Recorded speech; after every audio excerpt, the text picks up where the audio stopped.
has been an incredible summer. If we won this game, it would become unbelievable. We'd be on our way to Williamsport for the Little League World Series. We were down to our last at-bat, trailing by a run. But with Billy Powell up, I knew we could do it. What a time to whiff.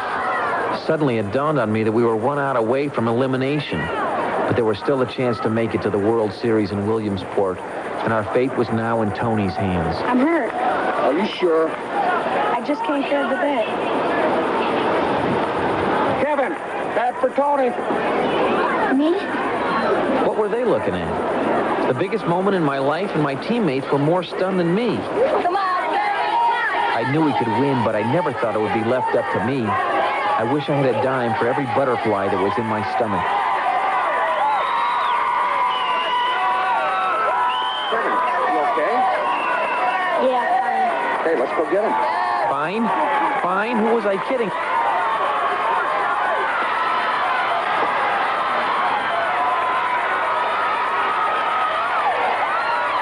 I just didn't want to look like a jerk.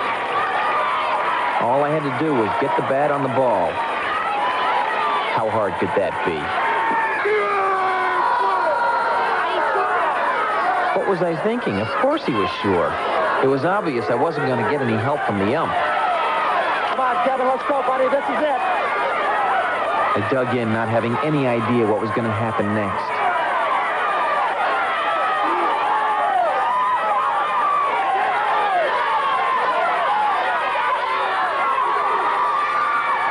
I don't even remember swinging the bat.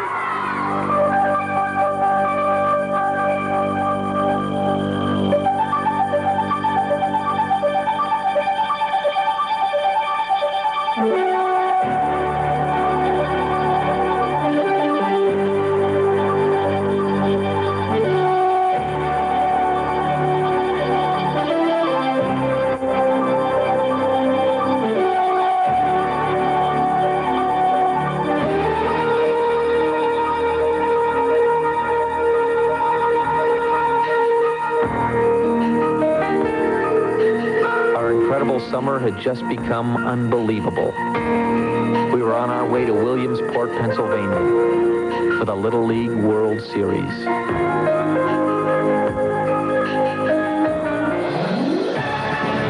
Nestled in the rolling hills of central Pennsylvania, welcome to Williamsport, the birthplace of Little League Baseball. This is the time of year when fans from all over the world gather to rejoice in the spirit of what has become a wonderful part of Americana, the Little League World Series. It's a game filled with memories. It's a tale of improbable dreams come true, and a time for some of us to reflect on those lazy summer days when we were young. This is the Little League 50th Anniversary Special. Hi, everyone. I'm Mike Adamley. Glad you could join us for this special tribute. I'm here in Williamsport, Pennsylvania. A marvelous day for baseball. The temperature about 80 degrees under bright, bright, sunny skies. 50 years of Little League baseball. It is very, very hard to believe. I'm standing behind the center field fence right now. Thousands of fans have already camped out. They've camped out here since 8:30 this morning. It's a little like the bleacher seats at Wrigley Field, a great place to watch a baseball game. In just about a half an hour from now, ABC's Wide World of Sports will have live coverage of the championship game between powerful Chinese Taipei and the Eastern Region representative Trumbull, Connecticut. Al Troutwig and Jim Palmer on hand for the live call, and it should be a great game, great game. Well, in the next 30 minutes, however, we're going to take you on a trip down memory lane. We're going to revisit and relive some of the great moments in Little League World Series history, and we're going to talk to some of the pioneers of the game. You know, it began a long, long time ago with the vision of one man. The year was 1939. It was a town of wide open spaces, small town values, and honest working class families. And on the sandlots from dawn until dusk, youngsters picked sides and played baseball, impersonating their favorite major league heroes. In those days, 29-year-old Carl Stotts could always be found in his backyard playing catch with his nephews. But Carl didn't stop there. He wanted those boys and others like them to have a competitive outlet. And with the help of George and Bert Bevel, Stotts organized a league that played its games on makeshift fields like this one. Sponsorship for the new league was hard to come by, but after nearly 60 rejections, Stotts came up with 3 businesses willing to pay the $35 fee. Lycoming Dairy Farm, Jumbo Pretzels, and Lundy Lumber. Finally, on June 6th, the league's 24-game season debuted. The next day, his Williamsport son coined a phrase, and Little League Baseball had officially begun. The Little League was not immune to the hardships of World War II, but by the end of the war, it began to flourish. In 1947, Hamilton, New Jersey, established the first league outside of Pennsylvania, and later that year, the first World Series was held. Fittingly, Maynard Little League of Williamsport took the first title. In the 50s, Little League Baseball really took off, and its World Series became a national media event, complete with cameras and live radio broadcasts to document the Little Leaguers' every play. A year later, the league took on an international flavor when a team from Montreal, Canada became the first foreign entry to play at Williamsport. But with that growth also came pain. In 1955, a number of all-white teams from the South withdrew because of black participation. But slowly, those racial barriers dissolved. The Little League was also a pioneer in safety when Dr. Creighton Hale developed a new batting helmet. In 1964, the Little League was granted a federal charter, giving it the same status as the Red Cross and the Boy Scouts of America. By the late 60s, Little League had become a worldwide sport as youngsters from as far away as Japan and Korea began to demonstrate their skills. And in 1974, female Little Leaguers made their debut. Today, Little League Baseball is played in 33 countries by 2.5 million boys and girls around the world, and it continues to grow. It's a far cry from those humble beginnings 50 years ago, when Carl Stotts had a simple dream, to give kids a chance to play organized baseball for the pure fun of it. And I'm standing by with 3 of those youngsters who played in that initial 1939 season. Al Yerrick, you were a catcher for Lycoming Dairy Farms. What are your recollections from that initial season? Well, Mike, one of the things that I was so excited, I was selected by the commissioner and the founder of Little League Baseball, Carl Stutz, to play in his team. And for 3 years, I was his catcher, and Lycoming Dairy was the eventual Little League champion all 3 years. It was very exciting at that time. Bob Myers, you were a first baseman for Jumbo Pretzel. What were the uniforms and what was the equipment like back then? Well, Mike, it isn't what it was today. The uniforms were all wool, and of course our baseball shoes consisted of anything that would fit your feet, and the gloves were shared by both teams. Of course, today the kids all have these double-knit uniforms and much better equipment to work with, and the playing facilities are second to none. Of course, when it comes to baseball and baseball fundamentals, we feel that we old-timers or 39ers from back in 50 years ago would stack up very well against those teams that are coming in here today. Okay. Well, J.R. Reeder, you had a story about your first uniform. You loved it. They couldn't get my uniform off of me. I took it to bed with me that night, and I struck out Lou Gehrig 3 times and Babe Ruth 3 times, and I picked a no-hitter. Hey, gentlemen, thank you very, very much for joining us. Stay forever young and enjoy the game. Thank you, Mike. Some of the originals. Coming up, Fred Savage of the Wonder Years takes a look at some of the illustrious graduates of Little League Baseball. Back here in Williamsport, Pennsylvania, Howard J. Lamotte Stadium, jam-packed for the umpteenth year in a row. The fans a big part of the Little League World Series spectacle. If you saw the top of our show, you saw Fred Savage realize his dream and become a hero. Now he tells the story of how some other kids have grown up richer because of their Little League experience. You know, Little Leaguers seem to do all right after they retire. Over 400 of them are playing Major League Baseball today, and quite a few others have some pretty neat jobs. Who knows? Maybe one of the guys in today's game might become a big star. This right-hander threw 6 straight no-hitters in the Beverly Hills Little League, but his team never made the playoffs. But with the Baltimore Orioles, though, Jim Palmer pitched in the 6th World Series. A freckles-faced kid from the North Riverdale, Ohio Little League was known for his power. One season he hit 18 home runs in 12 games. Today, Mike Schmidt is bound for the Hall of Fame. Alvin Texas is still home to this former Little Leaguer. He was almost as tough to hit then as he is now. All-time strikeout leader, Nolan Ryan. People always think because I pitched 5 no-hitters on major league level that I was always a no-hit pitcher, and I tell them, no, I never really was. I pitched 1 no-hitter in Little League, and the unusual part about that was it was a double no-hit game. I pitched no-hitter, and also the kid I was pitching against threw a no-hitter, but he walked in a run until we won 1-0. As a 12-year-old in Cherry Hill, New Jersey, this Little Leaguer was the team's most valuable player. Last year, Oral Hershiser was the World Series' most valuable player. This kid followed 3 older brothers in the Little League and one of them into the majors. Brother Ken pitched while George Brett hit. Some Little Leaguers may not have excelled on the field, but that hasn't kept them from success. Bruce Springsteen didn't start for the Freehold New Jersey Indians, but his coach remembers him as a super kid. In another part of New Jersey, Danny DeVito played for the Asbury Park Dodgers. He's probably still the same size, give or take a few pounds. Huey Lewis today has a heart for rock and roll. As a Little Leaguer, he was known for rocking the baseball. Even politics has been influenced by Little League. Vice President Dan Quayle played and later coached, and Senator Bill Bradley remembers his Little League days in Missouri. I got on in a walk. I was the tying run, and I took my foot off the bag. For some reason, the first baseman had a ball and a hidden ball trick and tagged me out, and we lost the game by 1 run. So every time I watch a game now, I say, now somebody else is going to get caught with that hidden ball trick, but so far I haven't seen anybody but me. This big kid had a rough time getting a uniform to fit, so he switched sports, and today is known as Kareem Abdul-Jabbar. But if there's one kid who really moved on to bigger and better things, my vote goes to this Little Leaguer from Sherman Oaks, California, Tom Selleck. All the sports I played, and Little League was the first organized one I ever was confronted with, have helped me enormously. It's helped me in acting, to learn to deal with pressure, and to learn, more importantly, to deal with failure. Because I think it's a fear of failing that stops people from succeeding. And through sports, and especially team sports, I think you learn the lesson that there's another game.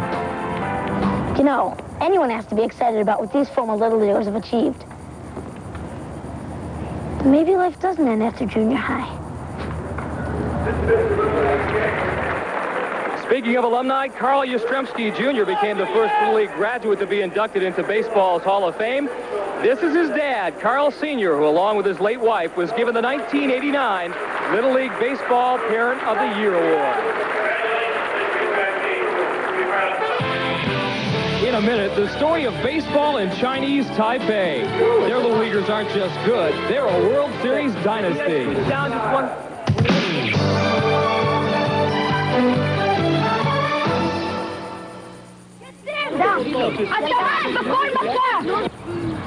Kids playing baseball in Israel, one of 32 countries outside the United States that participate in Little League. Speed, give him mine! Speed, give him mine! No! This summer, Poland became the first Eastern Bloc nation to join Little League, but as in Israel, the Polish have a long way to go before ever reaching Williamsport. If you want to find the best teams in the world, get out your atlas and look east to Chinese Taipei. Since their first appearance in 1969, the boys from Taiwan have won 13 World Series titles. If baseball is our national pastime, it is Chinese Taipei's national passion. Long dwarfed by the shadow of the People's Republic of China, this island seems a strange home for a Little League world powerhouse. But the average 72-degree temperatures provide a perfect climate to develop athletic skills year-round. Education is also a top priority. In fact, schools are the focal point for the children, and to the Chinese, the structure and discipline taught there develop human potential in sport and in life. This year's Far East representative comes from Kaohsiung, and like all teams from Chinese Taipei, these kids are extremely well schooled on baseball fundamentals. Their skills were honed in a spring training-like session that rivaled the big leagues. For 3 hours every morning under the watchful eyes of their coaches, the players were drilled, and then drilled some more. The kids didn't seem to mind. It's an easy price to pay when you want to be a Little League star. In Chinese Taipei, Little Leaguers grab attention everywhere they go, meriting plenty of media coverage and even a visit from the mayor. But there's little room for free time, especially when there are championships to be won. The Players' Day continues with more physical conditioning and then training table. The Little Leaguers work up big appetites. A mandatory rest period follows lunch, but that provides only momentary relief. There is more practice on the agenda, and for these kids, practice makes perfect. Away from baseball, Taiwan's Little Leaguers are not that unlike their American counterparts. Star of this year's team, Xu Minglan, lives in a modest apartment and gets plenty of support from mom and dad. Confucius taught respect for authority. It's the cornerstone of family life in Chinese Taipei. And with Buddhism a big part of the culture here, discipline on the baseball diamond comes easily. Like other kids his age, Xu Minglan dreams big. He hopes to be good enough one day to play professional baseball in Japan, after winning the Little League World Series, of course.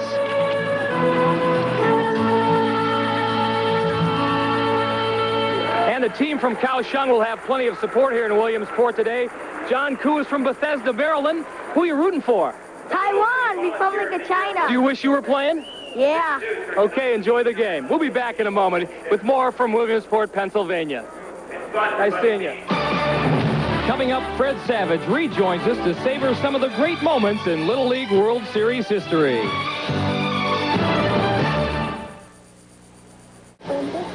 The Little League World Series here in Williamsport is the culmination of over 100 regional tournament games played around the world.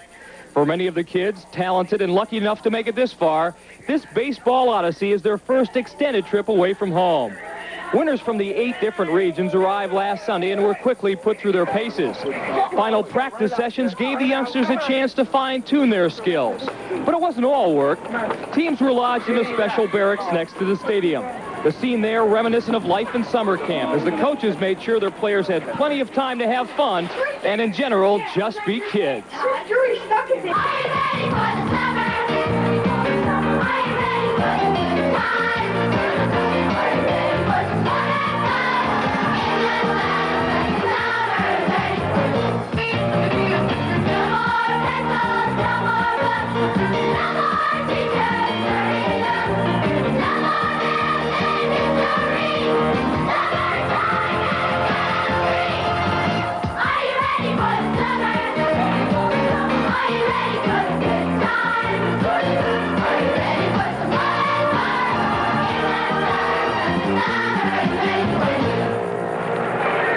And the fun continued about a half an hour ago. Some of the pregame festivities. This was the Parade of Champions, a salute to all 8 regional teams represented here. And it had to be a special moment for 12-year-old Victoria Brucker from San Pedro, California, who earlier this week became the first American girl to play in the Little League World Series and the first girl ever to get a hit in World Series play. Now let's check in for a final time with Fred Savage as he helps us relive some of the great moments that have happened over the years here in Williamsport. Since 1939, there have been many Little League heroes. So as I say goodbye and wish Little League Baseball a happy 50th birthday, here are some of those terrific moments that have made Little League so special.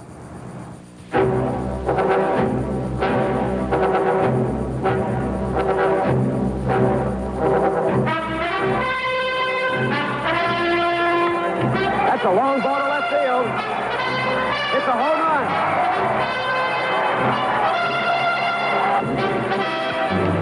Fly ball right field, and it's deep.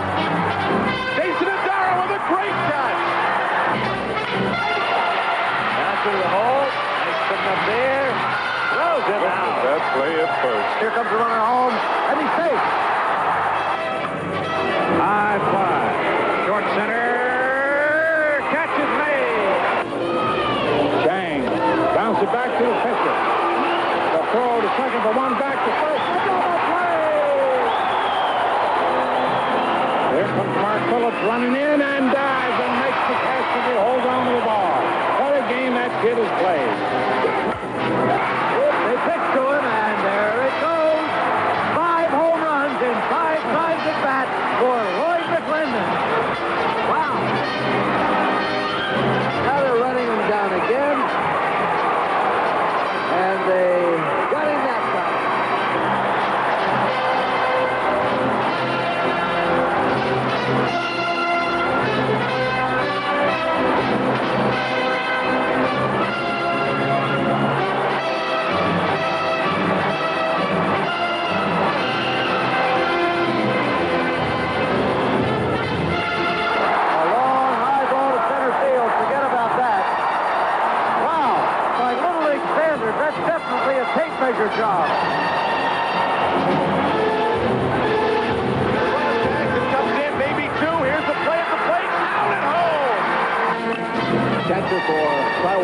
it into the gap. A great diving play in center field.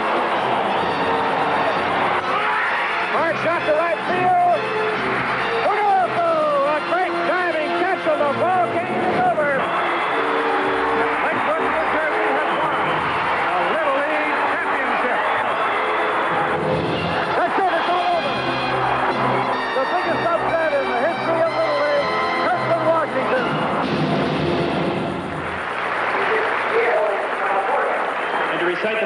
And we're moments away from game time. We've said a lot about Little League Baseball in this past half hour, but perhaps its spirit is best summed up in the Little League Oath. Let's listen. I trust in God.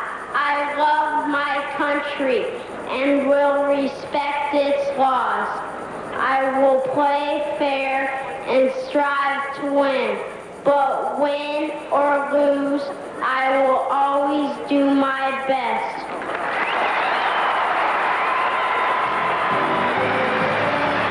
Very, very touching words. So another chapter of Little League World Series history about to be written. But this day belongs to everybody, the parents, the coaches, and certainly the volunteers who have gladly and willingly given up their free time so that kids have a chance to play. Well, coming up next, ABC's Wide World of Sports, the championship game between Trumbull, Connecticut and Chinese Taipei in the World Series, live except on the West Coast. The Little League 50th Anniversary Special has been brought to you by Oscar Mayer Bologna and Hot Dogs. They're one of the nice things moms do. And by Minolta. Catch your favorite ball player with a Freedom Compact or Maxim SLR, the official cameras of Little League Baseball. This has been a presentation of ABC Sports, recognized around the world as the leader in sports television.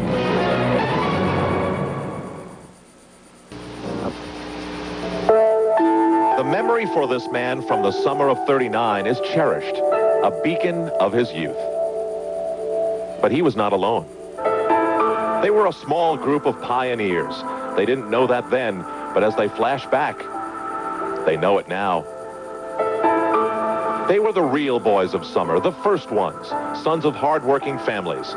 50 years ago, they were given a gift. The memories have helped them stay young, sometimes as young as they were when they played the very first game of Little League Baseball. It happened in a place called Williamsport, Pennsylvania, which in 1939 looked very much as it does today. Houses with porches, streets full of friends. Days were meant for work and nights for rest. It was the time that Little League was born, and a time when other legends were born too. Overnight, a small square of land became a field of dreams for this lucky group of boys. Given the chance to relive the moment would be special. The magic of Little League Baseball is so strong that it does even make you think it's possible.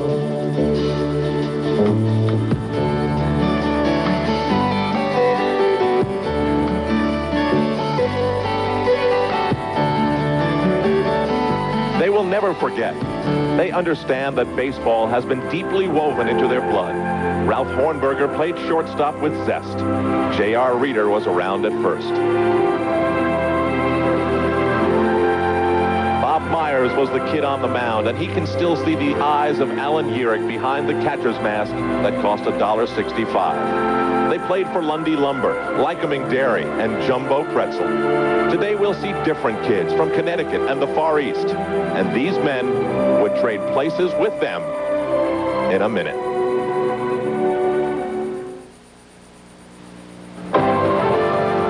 Celebration of family, of youth, and of dreams, and it is the largest crowd in recent years, estimated at 40,000, lining the hillsides of north central Pennsylvania. They've come for the championship game of the Little League World Series. Powerful Kaohsiung of Chinese Taipei taking on Trumbull, Connecticut, a small town just outside of Bridgeport. Good afternoon, everybody. I'm Al Troutwig, along with Jim Palmer, a graduate of Beverly Hills Little League, and Mike Adamley, a graduate of the Akron Little League. We're here today for live coverage of the 1989 Little League World Series, celebrating 50 years of Little League baseball. When 1939 began, Humphrey Bogart had never heard of Casablanca. There had never been a sporting event on television, and no one had played Little League baseball. But as time went by, Humphrey Bogart eventually went to Morocco. Television and sports are synonymous today, and the word of Little League baseball has spread to 33 countries. 6 weeks ago, some 2.5 million kids concluded seasonal play and entered regional competition. And after 12,000 games, 7,000 teams are down to 2. And such is the situation today as the United States and Trumbull, Connecticut tries to break a string of Far Eastern teams that goes back to 1983.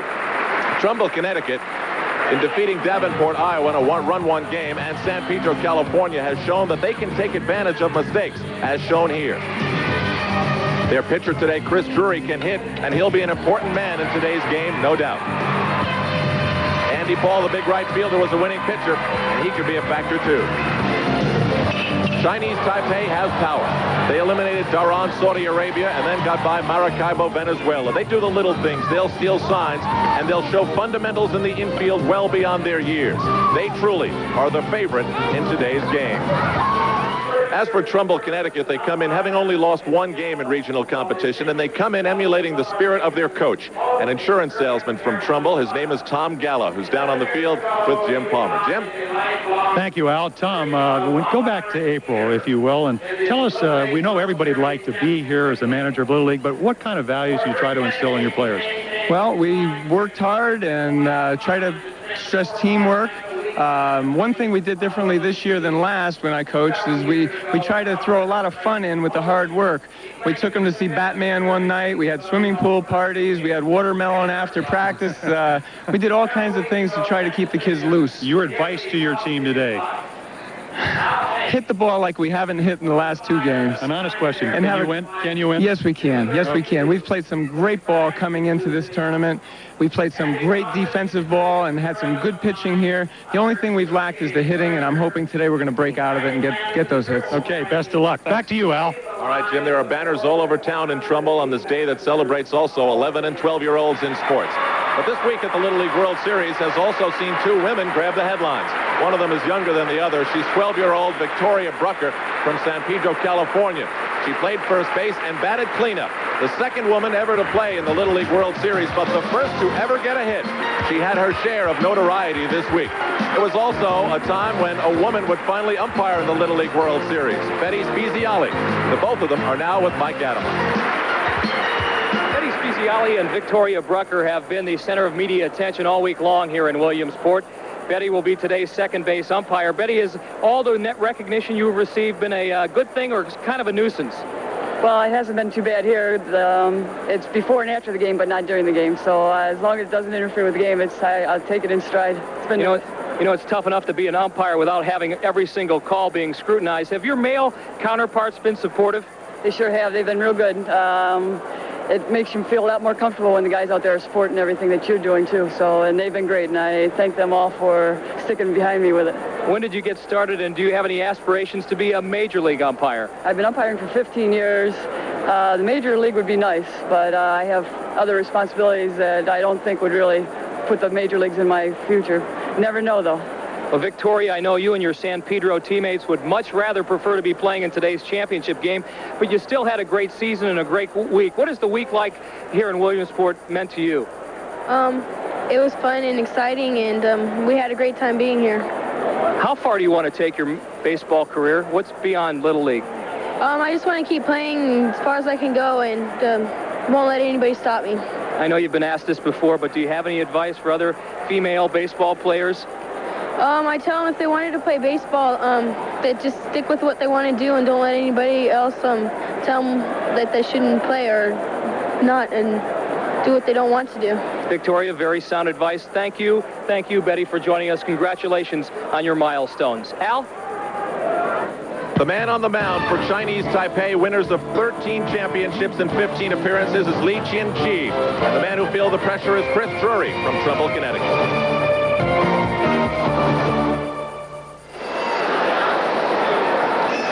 The Little League World Series tradition began in 1963. Today it continues. Here is the starting batting order from the team for Chinese Taipei. Their big man at first base, Chu Ming-lan. The left fielder is Teng Ching-lung.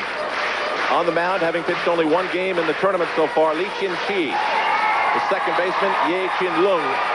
Behind the plate, a very strong arm, Su Chi Hao. The shortstop is Chang Chi Yi, and the third baseman, his first appearance in the World Series and in the tournament, Wang Kun Yao. Chen Quan Lung is the center fielder, and around and right is Wang Chin Chi. Defense for Trumbull, Connecticut. In left field, an Australian, Dan McGrath. Matt Bastura, the backup pitcher at center, and Andy Paul, who pitched yesterday, around and right. The infield, little Jason Hairston, Dan Brown at short, the manager's son, Dave Galla, at second, Ken Martin around at first. And the battery is Chris Drury, a hockey player, and Cody Lee, who comes in from playing right field yesterday. The umpires on the field for this Little League World Series include Betty Speziali, the first woman to ever umpire the Little League World Series, and she will be around at second base. Mario Garrido will be behind home plate at first. Benito Vandenbiesen from Aruba in the Caribbean. Russ Sherwood at third. Jerry Francoeur at left field. And in right field, Dwayne Tuggle. Al Trautwig along with Jim Palmer. Mike Adamle is also here. Little League graduates all as we get set to begin the Little League World Series that celebrates 50 years of Little League baseball. No, the story could be Chris Drury. You talked about him being part of the national team on the hockey championship, 14 and under. They like his physical and mental makeup, and that's very important.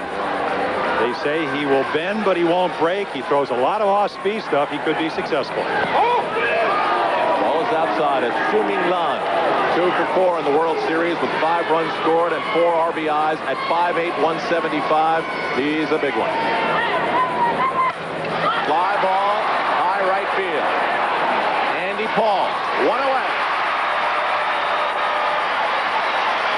That's a big out. And it is, Alan. I think it's a harbinger of some things to come as you look at the dimensions around Alameda Stadium. It's 204 to all dimensions. A lot of home runs to center field, right center here. And you can look at the other things, natural grass. And it's a hard natural grass. They haven't had much rain.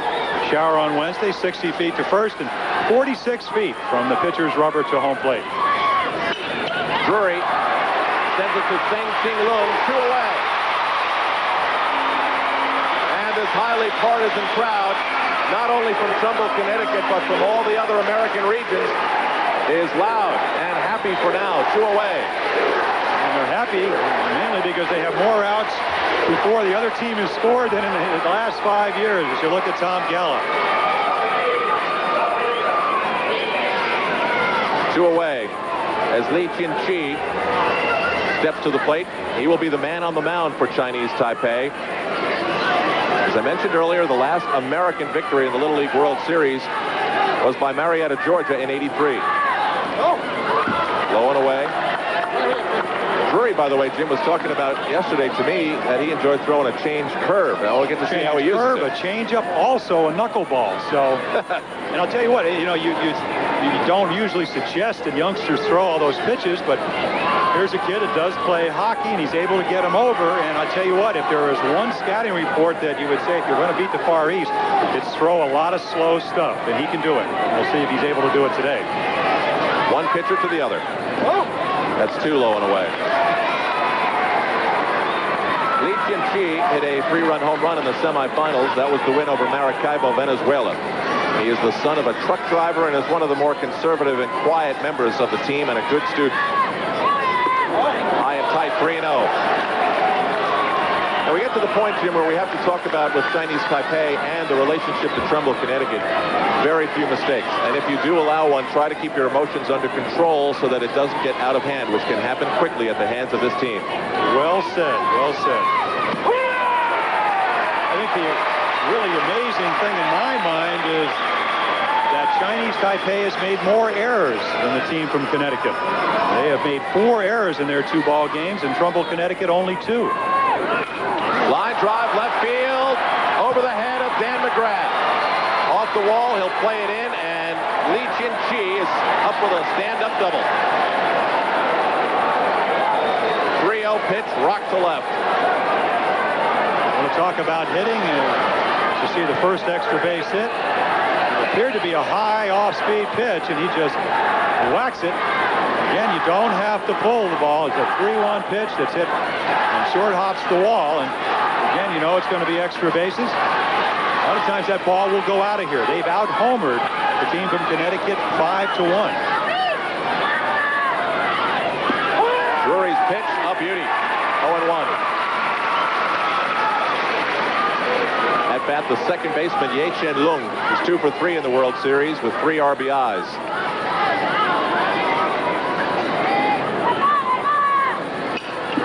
Foul back and out of play. Now, Chris Drury pitched on Tuesday. Now, that last pitch, a curveball. He dropped down a little bit, threw him a sidearm curveball. Pitched on Tuesday, and he was the winner. 6 innings, 4 hits, 3 runs, 3 base on balls, and he struck out 6. So he's coming back on 3 days rest. Count is 0-2, 2 away. Top of the first.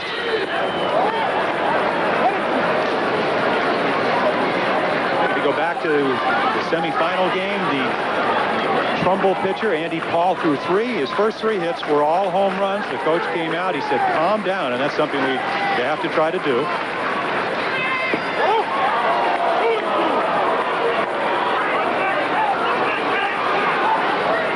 Drury comes in with a record of 7-0 and seems as though he's got the major league spit down.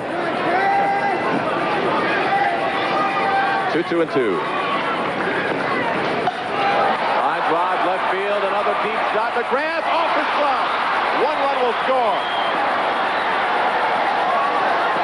And back-to-back doubles have given Chinese Taipei a 1-0 lead.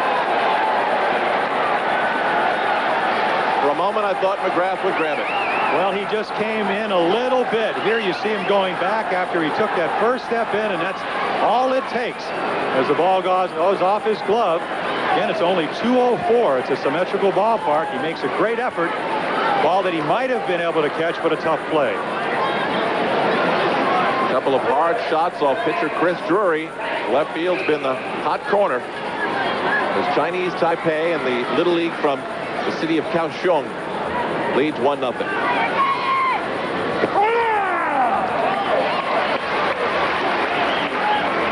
Strike. Mario Carrito, the home plate umpire, with a pretty big strike zone so far. So if Chris Drury is going to be successful, he's going to have to get that breaking ball down. 0-2. This is that critical moment. Well, Trumbull, Connecticut. For any pitcher, whether it's Little League or the major leagues, that your teammate doesn't help you out. It is a team game. What he wants to do is maintain his poise and make a good pitch here. See if he can do it. Strike 3. When the ball is dropped, you do not run in Little League. So Trumbull gets out of the top of the inning, giving up 1. It'll be their turn to bat in a moment.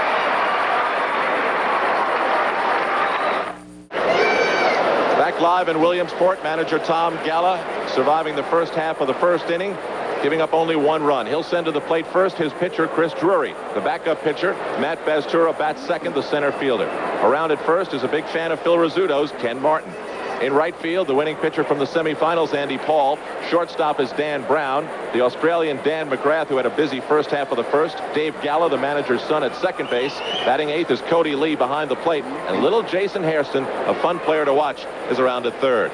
Defensively for Chinese Taipei, it is Tseng Chen Huang in right field, Wang Chang Ye and Su around the infield, and the battery is the man who had the double in the first half of the inning, Li Chin Chi, the pitcher, and Su Chi Hao behind the plate. There are some rules that you should know. The game is 6 innings, not 9. Players cannot turn 13 years old prior to August 1st. Starters can re-enter the game once, but only in the same spot in the batting order. That's very critical to managerial strategy, and no player can pitch in consecutive games. So whoever pitched in the semifinals cannot pitch today no matter what happens.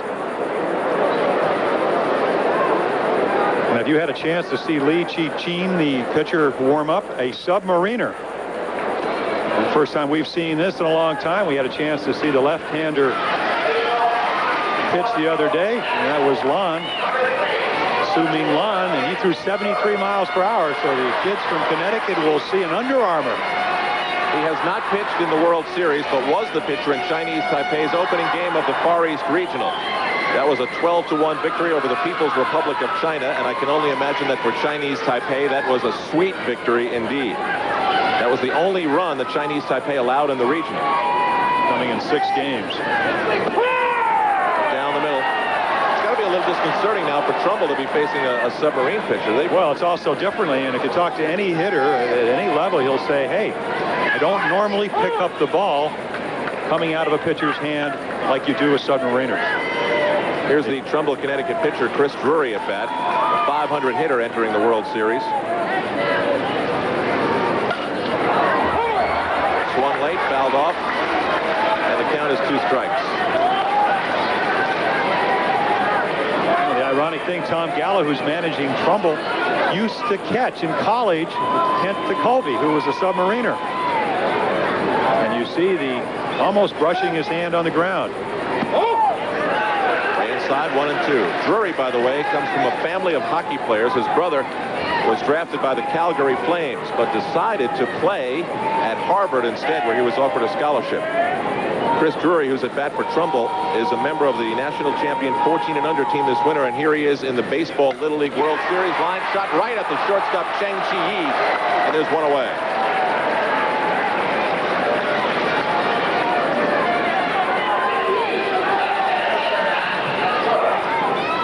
Absolutely beautiful day.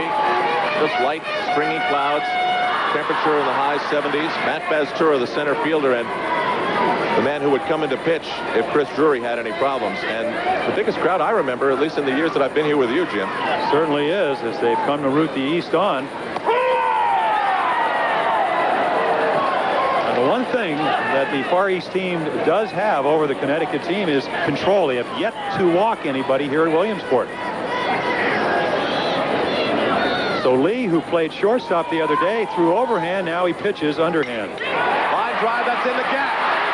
It goes all the way to the wall. Matt Bastura on his way to second, and he'll hold there.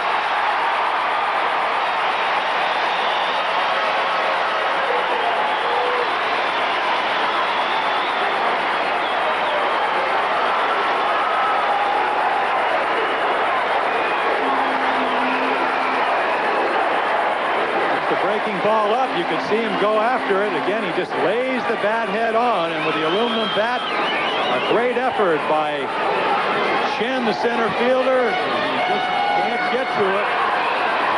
And the Americans with their first base hit, man on second. The batter is Ken Martin, 1 for 5 in the series with 1 RBI. First baseman takes low, ball 1. Coming into the tournament in the season, Ken Martin was quite a hitter. 641 was his batting average with 9 home runs and 31 RBIs.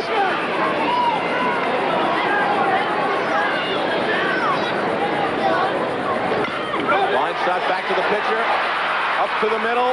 He'll get the runner at first as Bastura moves up to third. 2 away. Oh, what a great play, Al. We talked about the hard surface. That ball took a bad back. Now it's Cheng Chi-Yi. Goes to his left. Talk about staying with the ball, following it into your glove. Look at him go down and get it. It's a strong throw, and there's 2 down. One of the best hitters on the team is up now, and Andy Paul, the right fielder. 5'6", 131 pounds. Right down the middle, strike 1. Talked about that disparity between home runs. Andy Paul with the only home run for Trumbull. Only 1 for 6, though. That one hit being a home run.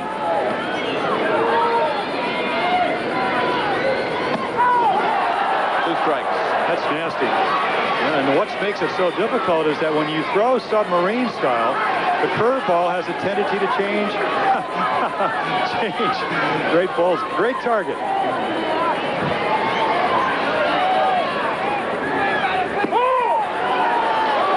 To that thought, when you throw a changeup or a curveball, the ball changes planes. Most curveballs go down or they break away, but the curveball just seems to go up a little bit. So as a hitter, you're not only fooled by the change of speed, but also the plane of the ball. Andy Paul swings at a bad pitch, so Trumbull sends a runner to third, but they leave him stranded. After 1 inning of play in the World Series, it's 1-0. We move to the top half of the 2nd inning at Howard J. Lomedy Stadium today on ABC's Wide World of Sports. Tom Galla and his assistant Bob Zullo, who's a roofing contractor in Trumbull, Connecticut, which is 10 miles north of Bridgeport. off the coast of the Long Island Sound. Trumbull making its first appearance in the Little League World Series. Eight guys back from last year's All-Star team. And they did not get out of the regionals, but certainly gave them a lot of hope for this year and all the way to the finals. Talking about Trumbull.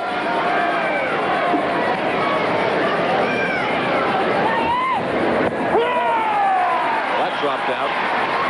That slow overhand curveball. And when you try to throw a good curveball, you have to get it way out in front of your body. Ground ball to second. The manager's son, Dave Galla, over to Ken Martin, one down. Let's go down to Mike Adamle. Mike, where are you? Well, Al, we talked about the big crowd here at the Little League World Series. One of the reasons is that the East is represented for the first time since 1975. They don't lack for confidence. After they beat San Pedro on Thursday, they made these shirts USA champions 1989, and they've even brought their own bugler. Got a couple of bars for us? Sure.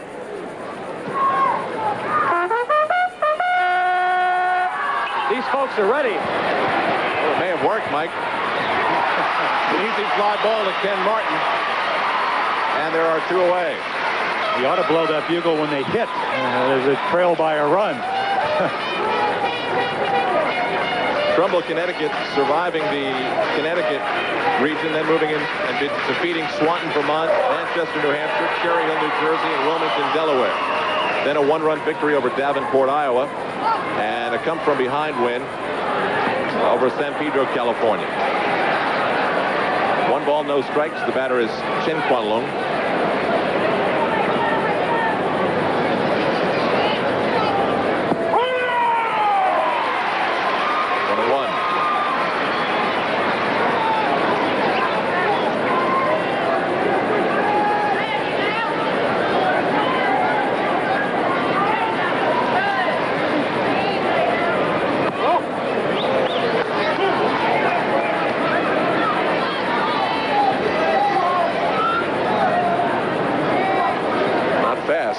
Breaking ball again, just trying to change speeds and been able to do it so far. There's another little slow curveball. Again, he throws a changeup, a curveball, a knuckleball. And Tom Galla said he's the type of pitcher, if they swing at the high fastball and foul it off, he'll throw the next one a little bit higher. A great presence of mind. He's tough, plays hockey. He can handle championship pressure. As we said, he won a hockey championship earlier this year. Ground ball back to the mound. Drury underhand to Martin, and it's 1-2-3. We move to the bottom half of the second inning. The Chinese Taipei nursing a one-run lead.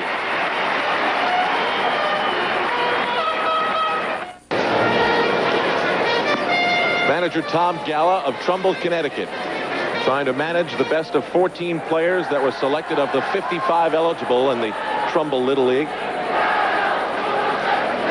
And we move to the bottom half of the second inning with his team trailing 1-0. That's quite a statement right there that they've held the Far East to only 1 run, that coming on an error. But of course what he said is we can win 2 games without a lot of hitting, but I doubt if we can win it all. Boy, they've been some great people up here, polite every year. I've been out here 5 out of the last 6 years. Same people come, same politeness, and quite a spectacle. It's the kind of event you'd miss if you didn't get a chance to come. Dan Brown takes ball 1. He's 1 for 5 in the series with 1 run scored. His brother Patrick graduated first in his class from West Point this spring. Another brother plays football at Cornell.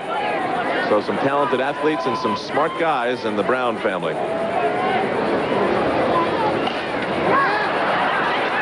Lee Chin-chi over to Big Su Ming Lan, the first baseman, and there's 1 away. When you talk about strategy, what Tom Galla would like to do against the Far East is have the game close enough when they get into late innings, so maybe they'll make that one rare physical or even possibly a mental mistake that'll allow them to win. David, you might want to do the same thing. Push it up and drop. We have a microphone on manager Tom Galla, and we'll be listening to him throughout the game as Dan McGrath, a left fielder, comes up. He had a busy first inning. 1 went over his head, 1 was in his glove for a moment, and they gave him an error when it fell away, and that led to the only run of the game.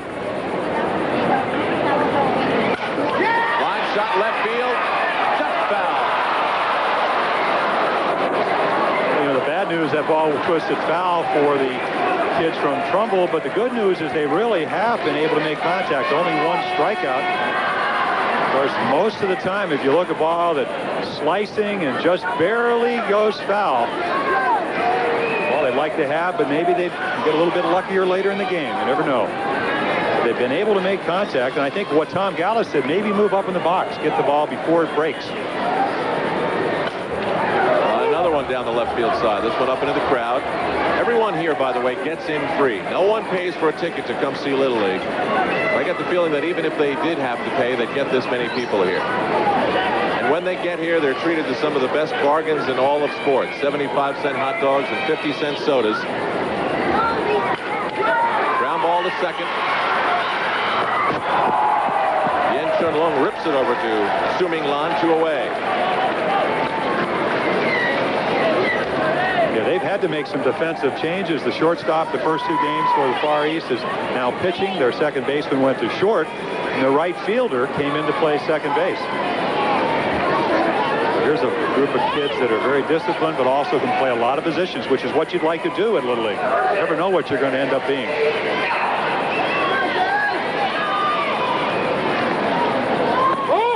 Dave Galla, the son of manager Tom Galla, takes ball 1. He says the world's biggest problem is the ozone, where my partner frequently says my head is. He also said another problem is you don't know if you're playing because you're good or it's because your dad's the coach. The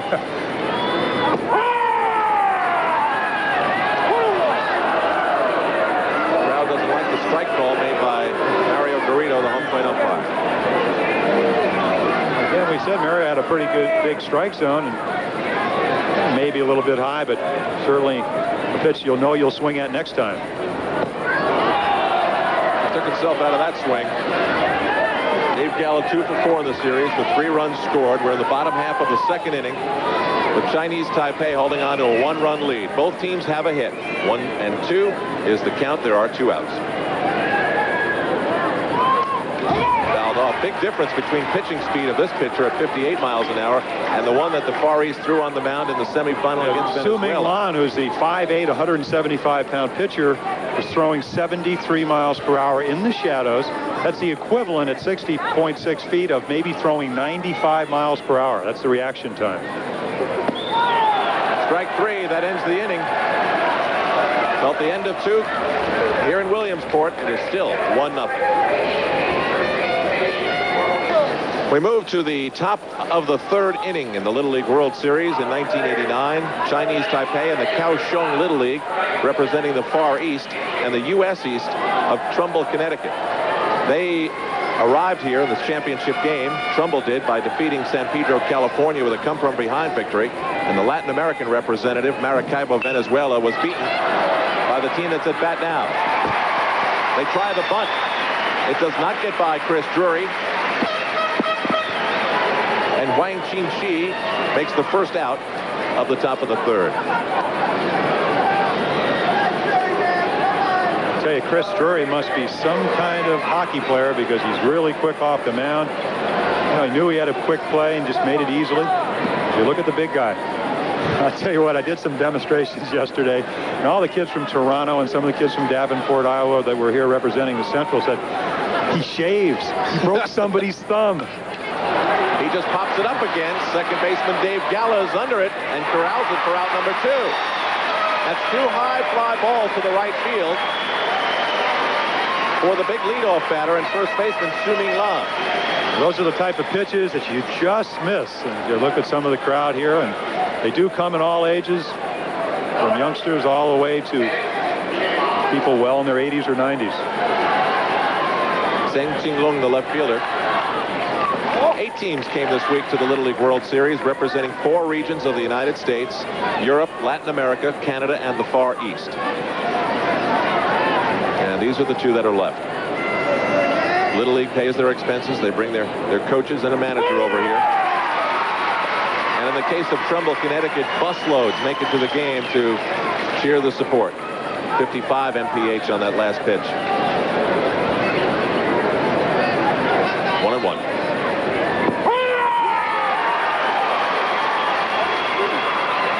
Another breaking ball. The ball, again, looked like it might have been a little bit low, but Chris Drury just throwing them slower and slower, and an occasional fastball to keep the hitter honest.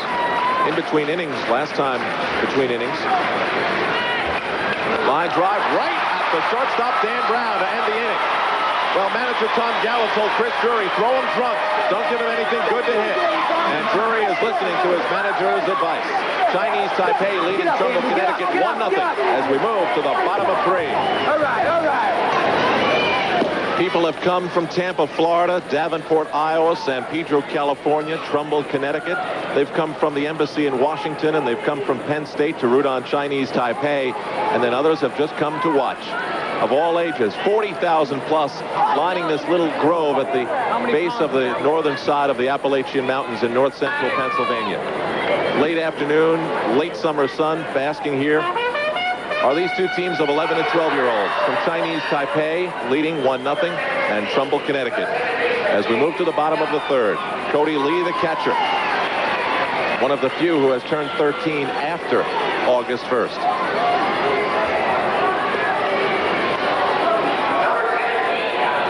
One hit apiece.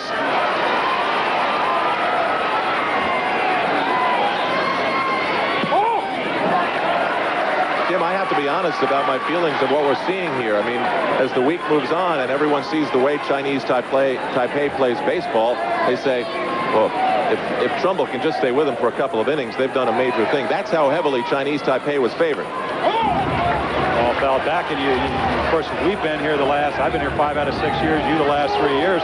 Wait, timeout, Jim. That's right. This was the best answer to the best question. The world's biggest problem in the mind of Cody Lee, 2 times 6 times 4, divided by 26 times 2 times 8 times 6, divided by 7 minus 8 times 9. And I haven't taken time to figure out what the answer is. Yeah, well, Cody Lee tries to be like Cody Webster. Yeah, got his calculator out. Don't all kids have calculators now? Anyway, Cody Webster back in '82 with a 285-foot home run for the Washington team. Also pitched a 2-hitter, struck out 12. So Cody Lee'd like to be the other Cody. Ground ball through the hole, base hit right side.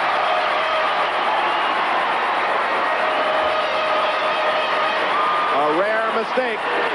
Can Trumbull, Connecticut now take advantage, as they have so far in this Little League World Series? 5th error for the Far East team, and I suppose when you look at the first baseman, Su-Ming Lan, he's 5'8", he's 175 pounds. You like to get the glove down. Mike Schmidt gave us a nice fielding demonstration yesterday. Lay that glove on the ground. You can always bring it up, but it's hard to put down. That was a perfect example. A little scrappy third baseman, Jason Harrison, all 4'7" of him, steps to the plate. He's hit a 2-run home run. That came in the first game of the Eastern Regional, so don't let that size fool you. And he would most likely be bunting in this situation. Trumbull trying to get somebody on second base. Strike.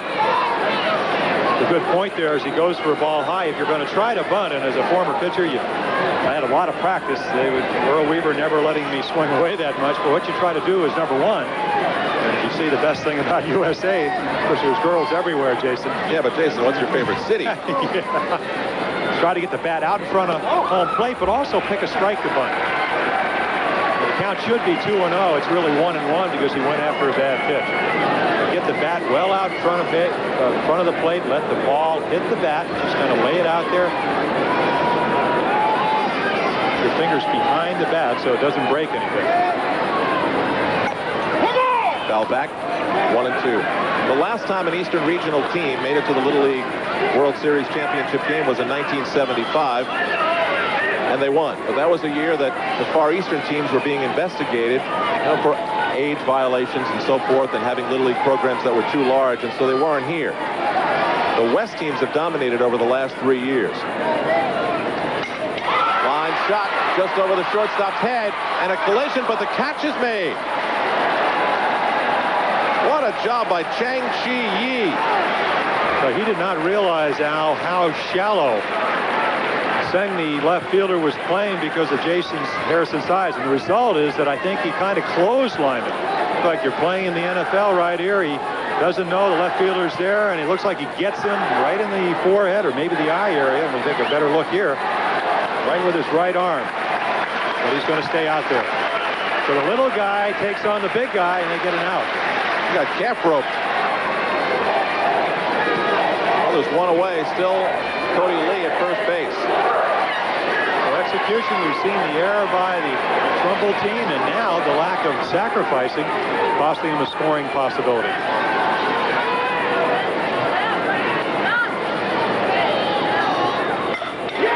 Line drive, base hit.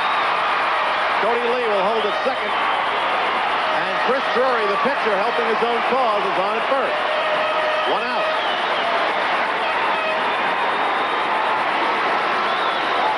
Good hitters always hit the ball back up the middle, or at least that's what they try to do, hit the ball hard. With an aluminum bat, Tom Gallus said, get up in the box. Get the ball before it breaks, like you're trying to hit a sinker ball pitcher. Chris Drury did that. He hit it right back up the middle. Now, this is the second time that these batters are seeing the pitches of Lee Chin-chi. Low strike.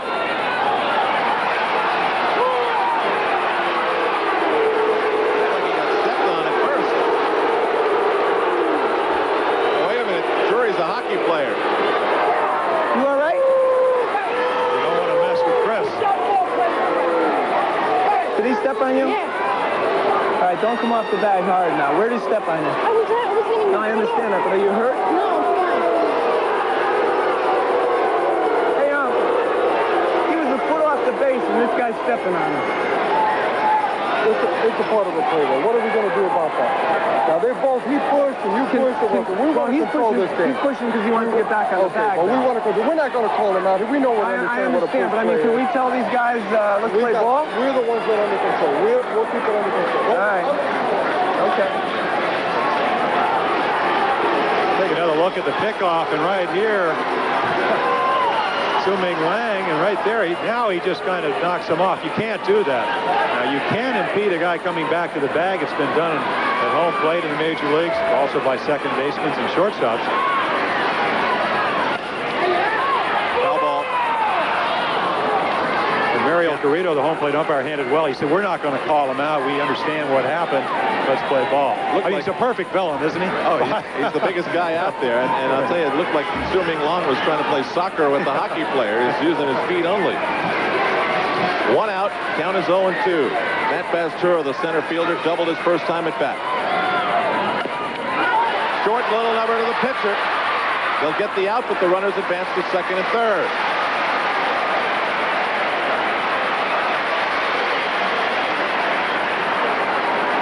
So Lee Chin-chi, the pitcher, has not thrown more than one ball to every batter. And that's amazing. Not throwing that hard, not being overpowering like their first baseman was the other day. He was throwing 73 miles per hour, but mixing it up right around 55 miles per hour and getting guys out.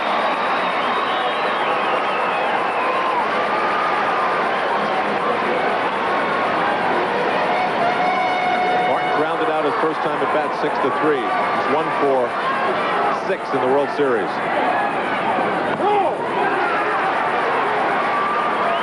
Favorite baseball player is the scooter, Phil Rizzuto, but he's at first base and Phil was at short, so there's no position allegiance.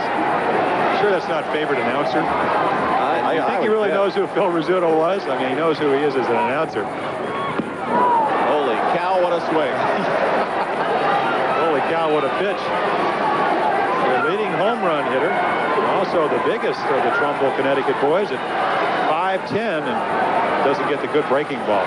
1-1, 2 away, runners at second and third. High. First time that Lee Chin-chi has thrown 2 balls to a Trumbull, Connecticut batter. Yes, Lee, the pitcher, proving if you change speeds, keep the ball down, throw a variety of pitches, you can be effective. He's got a shutout going. 3-1. We can already say that this is the closest game in the last 4 years that Jim, that you and I have been in. Well, 12-0 last year, 21-1 2 years ago. Again, not a lot of velocity, just good control and good variance of pitches. Strike 2. Full count with 2 away. Trumbull, Connecticut batting in the bottom half of the third inning and trailing 1-0. The big advantage that the Far East has is that they can use Sing Lung, who pitched their first game, as he went all the way in relief today. Chris Drury giving a little signal from second base. Foul tip. Just did get a piece of it. I think he may have scraped the stitching on the ball. The manager, Wu Chin Ming, doesn't say very much, but is as intense as Tom Galla.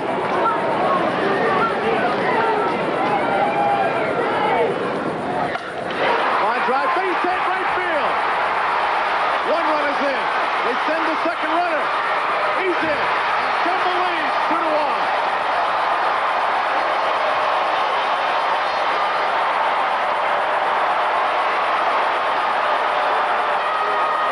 That may be the biggest hit in Ken Martin's life.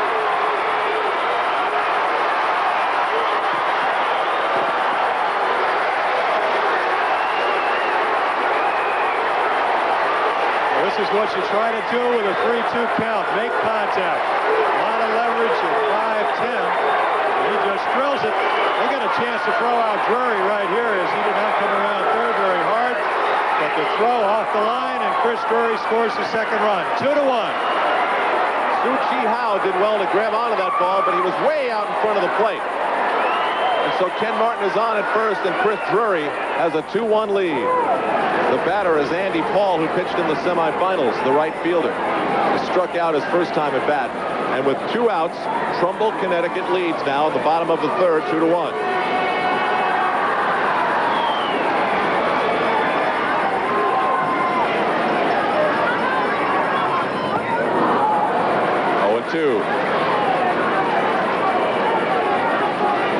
Andy Paul's favorite subject is history, and he knows quite well that the last time an American team has won the Little League World Series was 1983.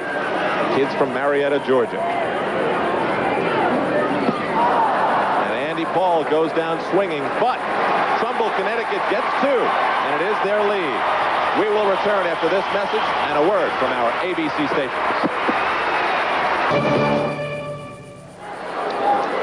Back live in Williamsport, Pennsylvania, Al Troutwig along with Jim Palmer and Mike Adamle, who is down in the crowd. Mike? Well, Al, you know, when Chinese Taipei, Taiwan first made it here to Williamsport back in 1969, they brought their own personal cook with them. Well, Charlie Yen liked it so much, he and his wife did, that he decided to move to Williamsport 3 years later. He's been here ever since. Now, Charlie speaks very little English, but his daughter, Gina, is a Yale graduate and does. My question to you is, who's guarding the restaurant? Oh, my brother Mom is guarding the restaurant. Why is baseball so big and popular in Taiwan, Chinese Taipei, Gina?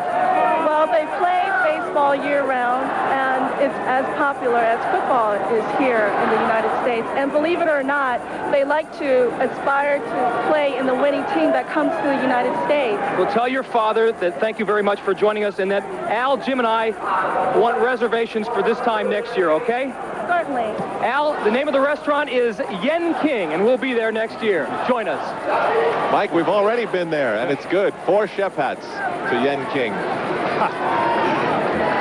At least. Way inside off the fingertips of Drury, the pitcher for Trumbull, Connecticut. We have a change in right field. Chris Kelly, who has not batted in the Little League World Series, moves into right field, replacing Andy Paul. And according to Little League rules, Andy Paul can come back in the same position in the batting order. It may just be that Tom Galla wanted to give Chris Kelly a chance to play in the Little League World Series. Oh, that, and also Andy Paul with a couple of strikeouts, maybe sit him down for an inning, even though he's a good defensive player, and talk to him and then get him out there some other point later in the game. Foul back, Palmer just can't get it. Drury has retired 7 consecutive batters since Chinese Taipei scored its first run. That was on 2 doubles back in the first inning. Trumbull, Connecticut leading by a score of 2-1 as we're in the top of the 4th inning. And this is the 50th year of Little League Baseball. The World Series actually began in 1947. And a conference. ABC's Monday Night Football, the Cincinnati Bengals and the New Orleans Saints meet each other in a preseason special that will be live at 8 Eastern Time on Monday. The Cincinnati Bengals and the New Orleans Saints in Bayou Country.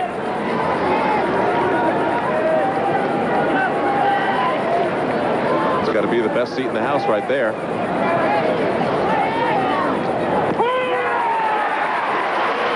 Two and two.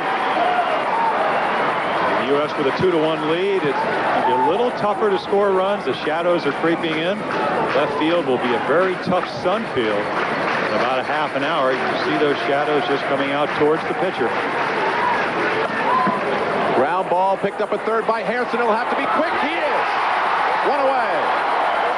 What a great play. You don't see it any better. We saw a chance the far east shortstop the other day to dive in the outfield, come up firing. I think you were seeing Ozzie Smith, but Jason Harrison to his left, and then throws back against the grain just with his hips. And you think you're in Baltimore or any other major league city seeing a youngster. Watch him look. Right that ball into the glove, and right here an off-balance throw.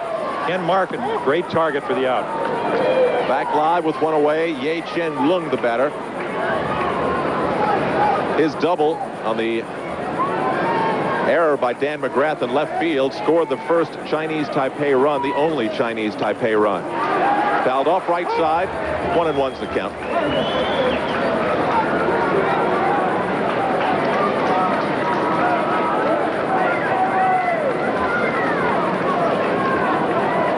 Last pitch 48 miles an hour.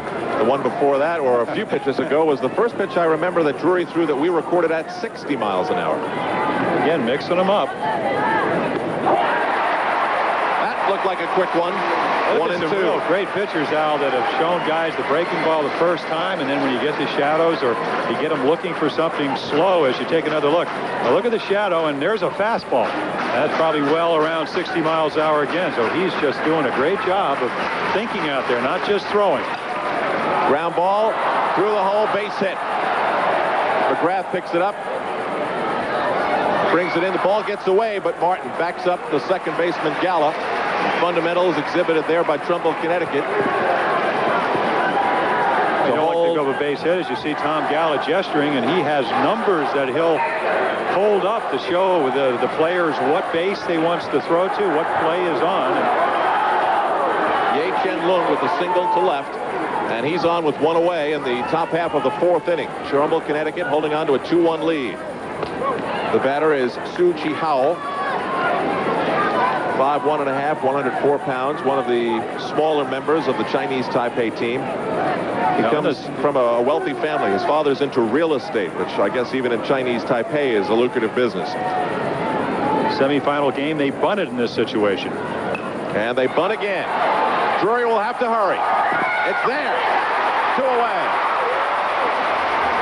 So a good scouting report, because what they want to do is get the runner in scoring position and really prey upon the defense. Most Little League teams would not be able to make this play. That's the difference between Trumbull and the other American teams that did not get to the finals. Now look at this play. A hockey player, he pounces on it.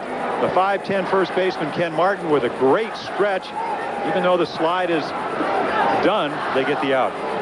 And we've seen this week the Chinese Taipei players sliding into first base an extraordinary amount. Like we talked about, they must have done some studies. A lot of people in America think it's a slower way to get to first. Cheng Chi-Yi, the shortstop, his 8th at bat in the series. He is 0 for 7 with 1 RBI. Grounded out 4-3, his first time at bat, and that ball gets away. Runner advances to third. Now that runner only can advance once the ball goes by home plate. So when the ball went by Cody Lee, he can come off the bag and go to third. And what this does is set up another possible pass ball or wild pitch. Way outside, and Cody Lee tries to get his glove on it, but couldn't reach it. 2 outs, runner at third. The runner is Ye Chen Lung, who singled. And that wild pitch was 56 miles an hour. 2-0. Hairston in at third, trying to maybe look for the possible bunt. The rest of the defense pretty much straight away. Again, that bunt, what it sets up is a possible situation. If somebody boots a game, Al, the game is tied.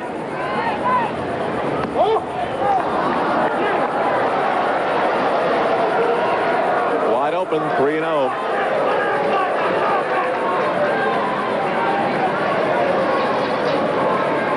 Both teams are well supported. Just on the outside corner, 3-1.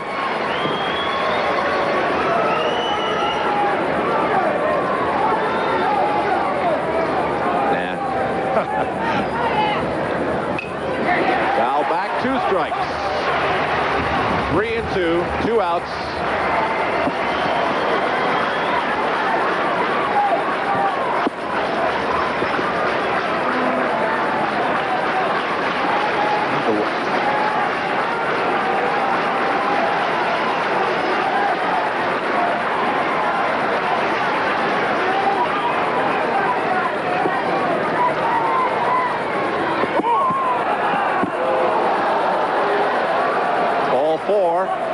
At first and third, so Chris Drury loses him. All right, so now the number. Those are numbers. So what that means is 6, and that's the shortstop will go to 4, which means home, which is a little confusing. With 2 down, you'd think they take the out at second or at first. I think what that means, excuse me, we've seen this play with runners in first and third. They're going to send the runner at first, and what Tom Gallo is saying, just throw to the shortstop. He'll throw home.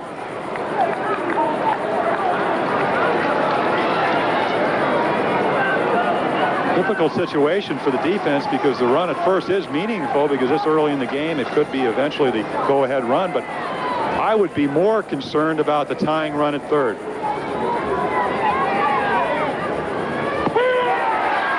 Strike 1-1. And the runner holds. In the semifinal game against Venezuela, it was the first pitch, runner gone. But here it seems as though Chinese Taipei is taking their time. I think they also figured that they had to have been scouted and had to come up with some way to devise a defense against that. Ground ball, third base. Jason Hairston in time, and Trumbull is out of the inning. So Chinese Taipei strands 2, and we move to the bottom of 4 with Connecticut leading by 1.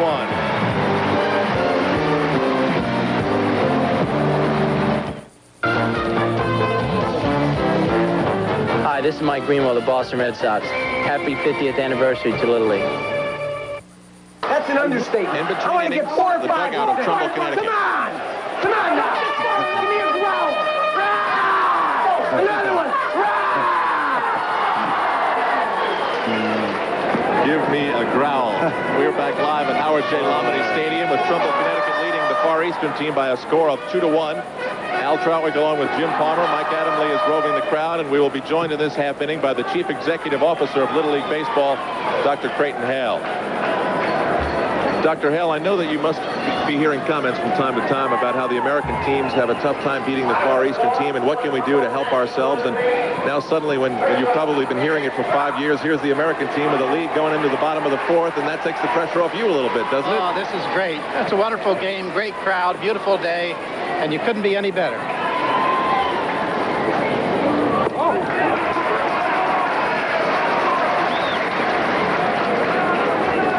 Brown, the batter for Trumbull, Connecticut. Lee Chin-Chi is still on the mound, having given up 3 hits and 2 runs.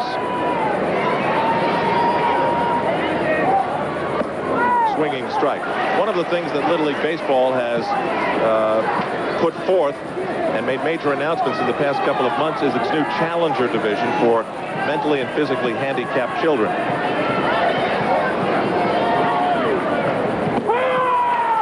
Called the Challenger Division, and the Little League World Series will be played for them in Connecticut, interestingly enough, in Bristol at the new facility that's being built there. 1 and 2 is the count.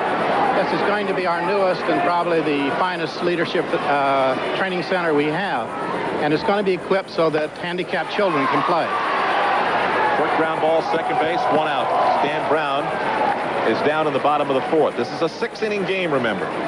Yes, it's 6. Now, you know, one of the highlights is that we can recognize special people at different times during the World Series week. And last night I thought was kind of special for me because we could thank you for what you've done for Little League over the past several years. And you've been really one of our specials because you come in here and do things at our banquets and our World Series that are extraordinary, and you do it as in the interest of the volunteer. Well, thank you, but you're not going to make me speechless twice in a row, Dr. Hale. Well, I truly mean that. You're a great guy. Well, thank you very much. I've played Little League, and to come here and be part of this, even at the age that I am, was really a dream. And I really enjoyed the time that we've spent on ABC's Wide World of Sports covering it. Ooh, way behind Dan McGrath. Was he hit? I don't look like it may have grazed him. You know, the problem as a hitter is you don't know which way to go. You don't know whether to go towards the plate or out of the way. I think that's why the look of him, really an incredible look. He's going, whoa, wait a minute. McGrath doing the Australian rules football dance. Born in Australia from Canberra. He will be returning there in December. His father works for the Australian government, and it's time to return home. Ball 3-0 outside. What was interesting was that when manager Tom Galla put this team together, he asked for McGrath's father to send a letter to him guaranteeing that they wouldn't have to return home to Australia before the Little League World Series. Well, now both sides have kept their promise. Right. Well, Trumbull's got a runner. McGrath walks with one out. And that's the first walk. Al walks it even for both Trumbull and the team from Chinese Taipei. Dr. Hale, give us some of the differences in how they treat Little League over in Chinese Taipei. Why have they won since 1983? The most important reason is that they play baseball year-round. They have adopted the game as their most important physical activity in their schools. Now, we don't have baseball here in elementary school, but they do. After they place 9 months at school, they play 3 months of Little League, and that's the main difference. And going back to 1975, you went over there, did do an investigative report on not only the population pool, no more larger than 20,000, but also the birth certificates and so on. Yes, it was carefully investigated. Even last year, Jim, we had investigation, and our representative in Japan actually went to the homes of all the children that played here in that World Series to verify that they lived there and within the population limits that we have. A pinch runner at first. Paul Coniglio will be moving. He's in safe at second. Ball gets away, but it is backed up.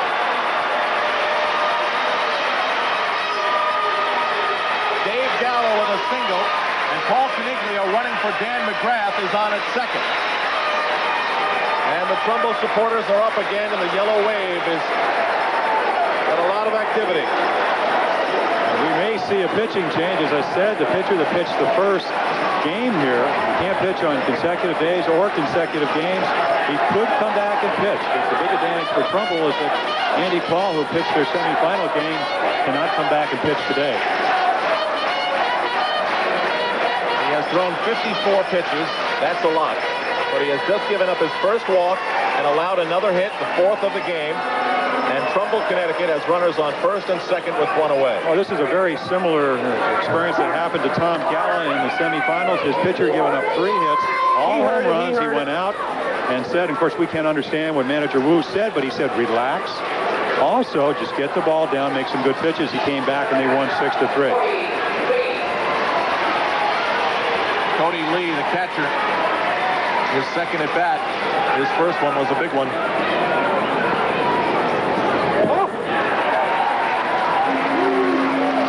He got on when the error was made by the big first baseman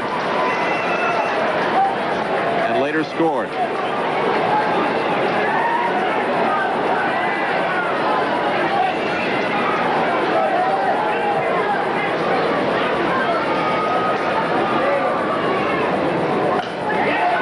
Third base, booted, and bases will be loaded. Error number 2 for Chinese Taipei.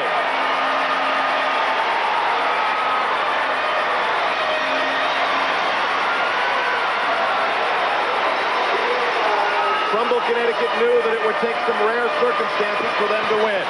This is a rare circumstance. Yeah, it's a bad hop, Al, and what he did do right, he stayed in front of it. It hits his chest. He doesn't make the play as Trumbull loads up the bases, but he does keep the ball in front of him, and the bases will be loaded. Another conference. Dr. Hale, let me take a moment to thank you very much.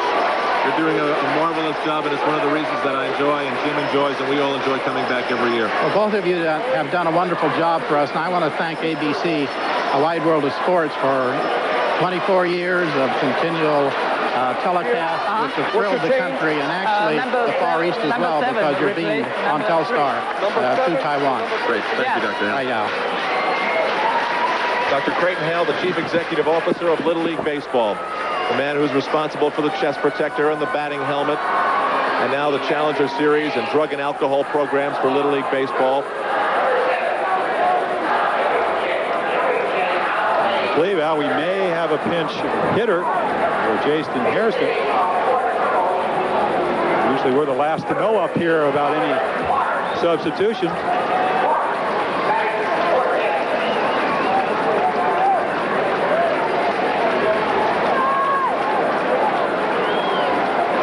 So Harlan Marks will come in when the bases loaded.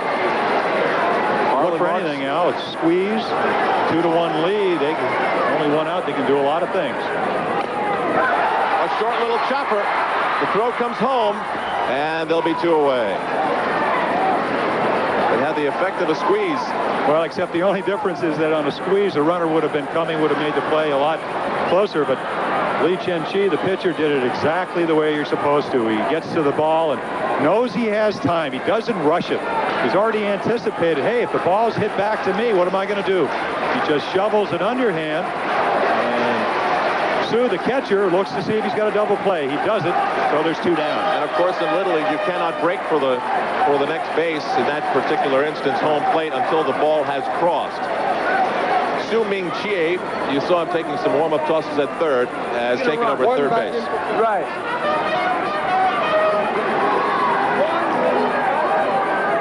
Jason Hairston will now go back into the game.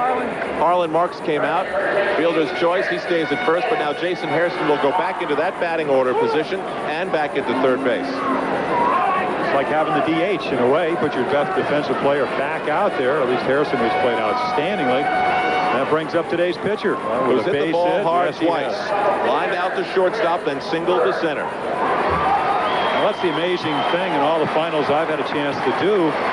This is the least overpowering pitcher the Far East has ever had. So they've been making contact, and some hits have fallen in. Bottom of the 4th inning, 2-1 Trumbull, Connecticut. They're batting with the bases loaded and 2 out. Ball 1.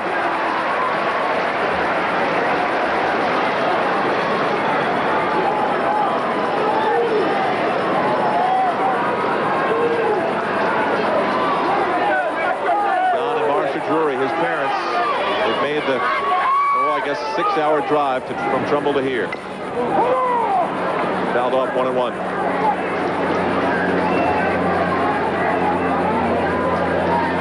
We had a chance last night at the Little League dinner to hear Dr. Bobby Brown, president of the American League, talk, and he talked about not only integrity, obviously, learning the difference between right and wrong, but he also talked about playing other sports. And it's so nice to see Chris Drury, who's been successful not only as a hockey player, but also interested in basketball when he can, baseball here at Little League level. And shot over to left field, coming on. He can't get it. 1 run is in. 2 runs have scored. And Trumbull, Connecticut leads 4-1.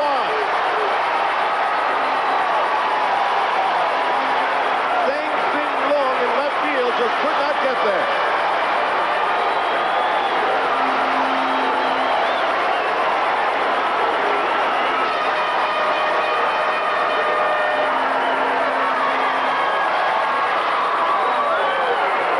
I think Alley's fooled by the swing. Right here, ball off the end of the bat. He breaks back, and here he comes. About as hard as you can. Seeing the left fielder, it falls, and I'll tell you what, Jason Hairston almost scored all the way from first. Well, watch, Jim, it hits his feet. Another bad mistake, because now the ball's coming forward. Well, he didn't mean to do that. He just tried to dive for it, and then it kicks away, and Hairston almost scored. The center fielder, who would have been backing him up and had a better shot to throw the second run out at home, couldn't get the ball because it bounced the wrong way. Well, that's true, but with 2 outs, they should have been running. Talked about the Sun field. Maybe he didn't see the ball well, but I'll tell you what, he just didn't quite get to it. You see the scoreboard, 4-1. Well, they look pretty happy now, Chris's parents.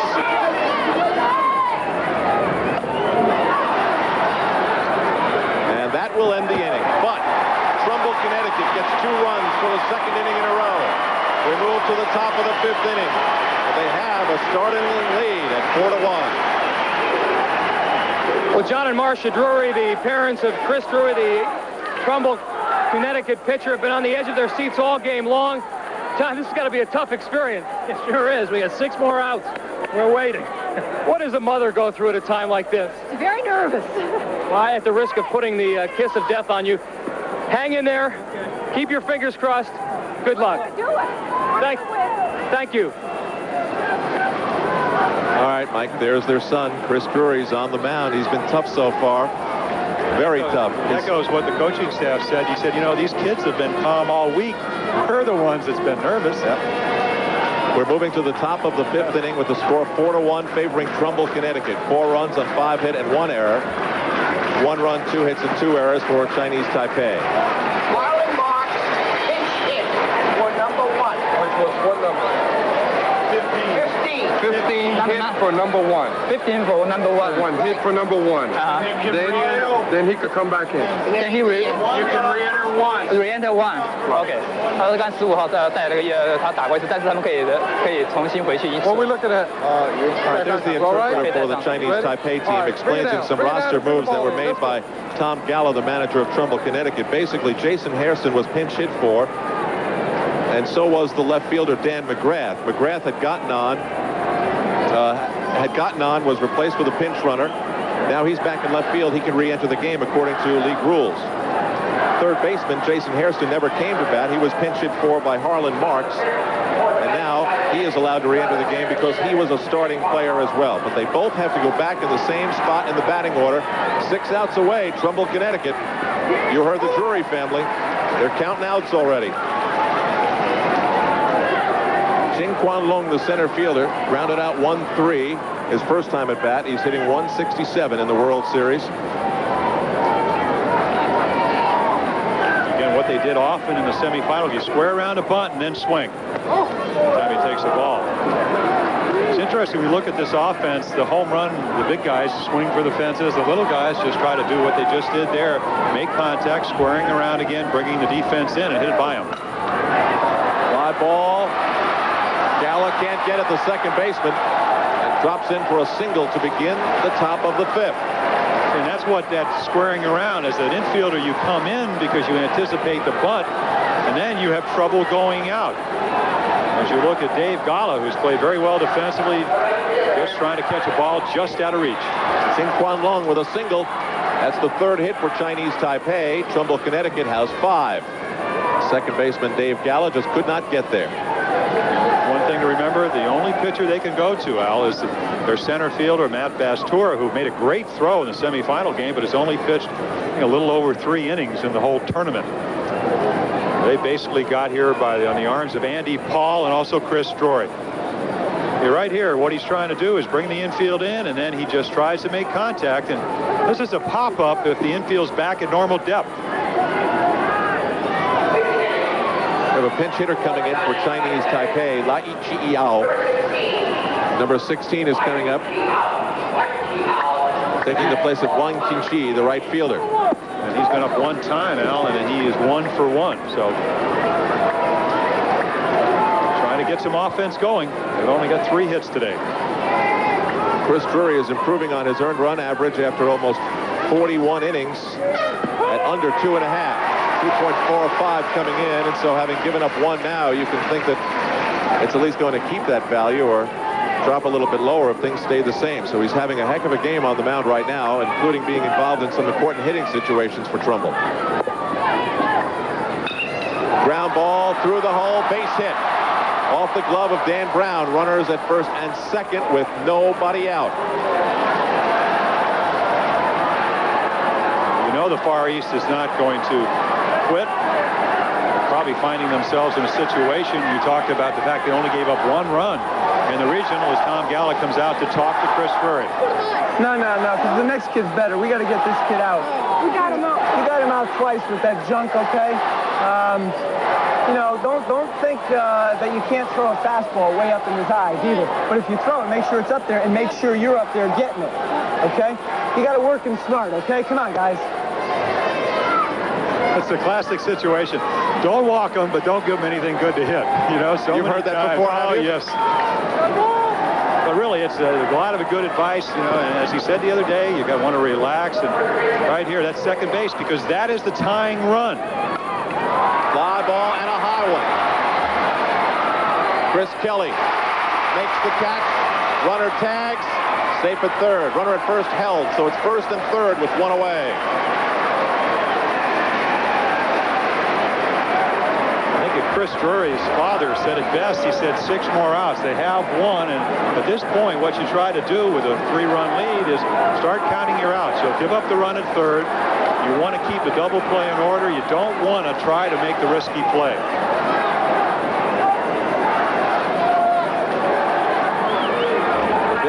For Chinese Taipei, Tzu Ming Lan made 3 outs with fly ball after fly ball after fly ball. That brings up Seng Ching Lung, the left fielder. Grounded out, lined out. Now,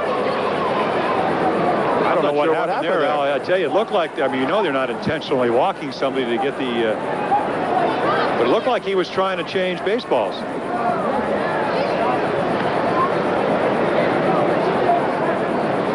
You know, as big as... well, there's a ball up on the scoreboard, and the umpire called the ball. As big as Tzu Ming Lan, who you talked about hitting fly balls, the real home run hitter, 2 hitters away, and he has 2 home runs. Let's Tom Gallo back out again to talk.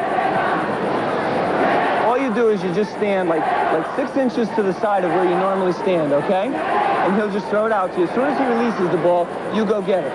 You get it down in his chest, okay? Okay, I know what's happening here. Cody Lee is not the normal catcher. They have not had a lot of catching experience, and I think what they want to do is intentionally walk Seng Ching Lung, and Cody Lee is not sure how to handle it. Well, my question was 1 out in a 3-run lead. Why would you bring the winning run to the plate? So we're seeing some strategy that I don't understand.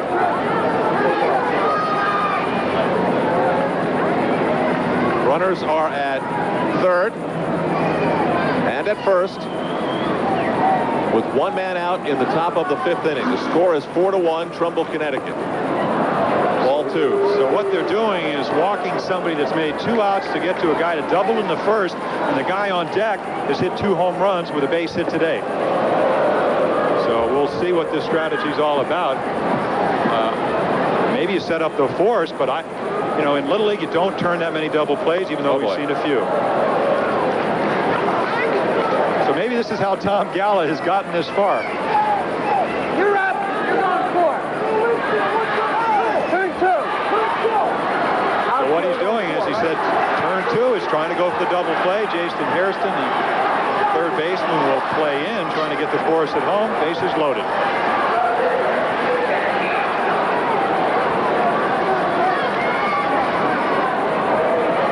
The batter is Lee Chin-chi. 1 for 2 with a double. The pitcher, strike 1.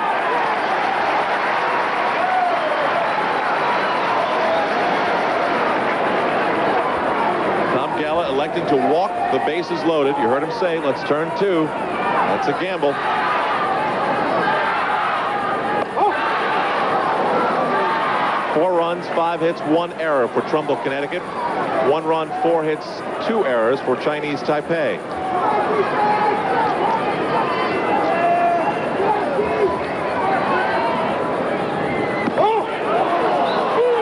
Type of strategy is normally reserved when you're trailing by a run or 2, trying to get out of the inning with 1 pitch. And also done at a big league level, or maybe a college level, or a minor league level. Chris Drury got a break there. Lee Chin-chi went for a bad pitch. Certainly did. Chris, who has only walked 1 on his way to walking maybe a second batter, that ball over his helmet. 2-2. Drury's mom and dad. Ground ball foul, strike 2. Good contact, though. Well, again, that's what the Taiwan team tries to do, or the Chinese Taipei team, excuse me. They hit so many, they've hit 5 home runs in this series, and what they try to do is hit it back at the pitcher. A symmetrical field, only 204 feet as you look at the runners, third and first. They can hit it out anywhere. Outside, ball 3, full count with the bases loaded. Chinese Taipei hasn't scored since the first inning when they put a double and a double on an error together to score their only run. Trumbull has 2 in the third, 2 in the fourth.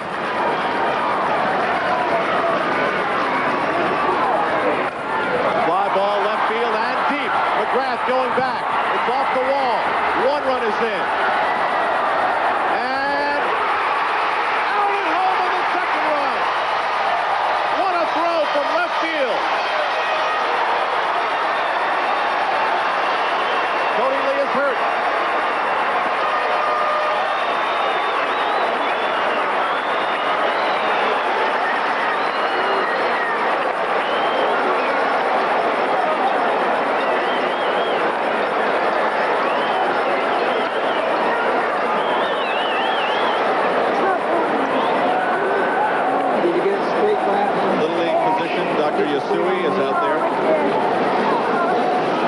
Right there, bro. A dramatic moment in this game, to be sure. He's going to have a bruise there, but the bones are. How about some ice? Yeah, you can put some ice. All right. Give me that ice, the ice bag. Cold packs. Here's how it unfolded. Bases loaded with 1 out. And the Chinese Taipei pitcher was at bat. Dan McGrath is the left fielder. Here, Al, he does not hit the cutoff man. He just says, hey, I got a good arm. I will try to throw him out. And Cody Lee, I don't know if he got him.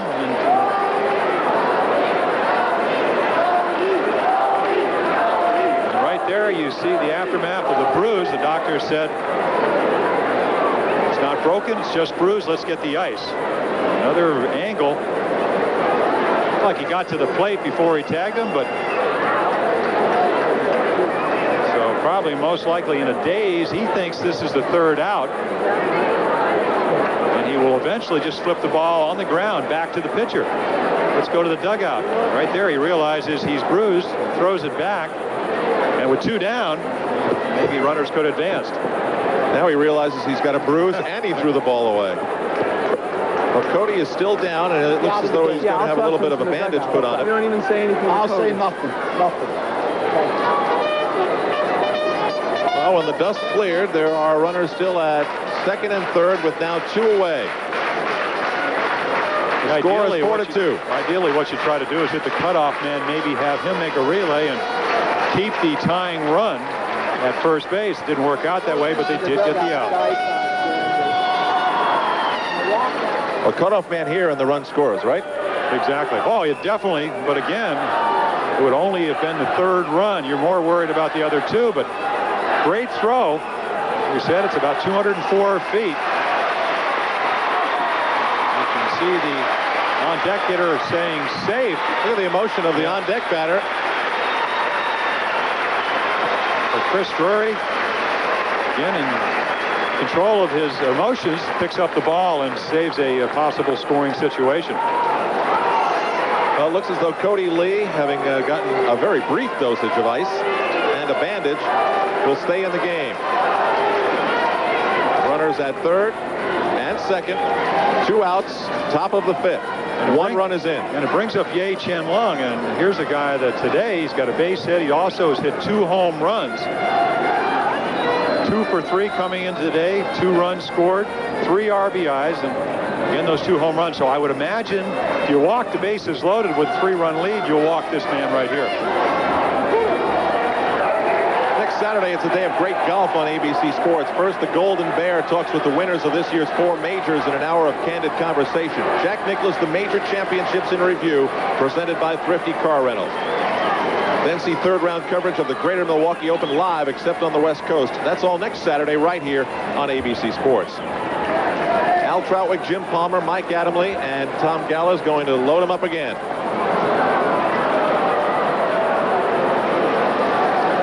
Sensible play. You walk the leading home run hitter for the Far East team from Chinese Taipei.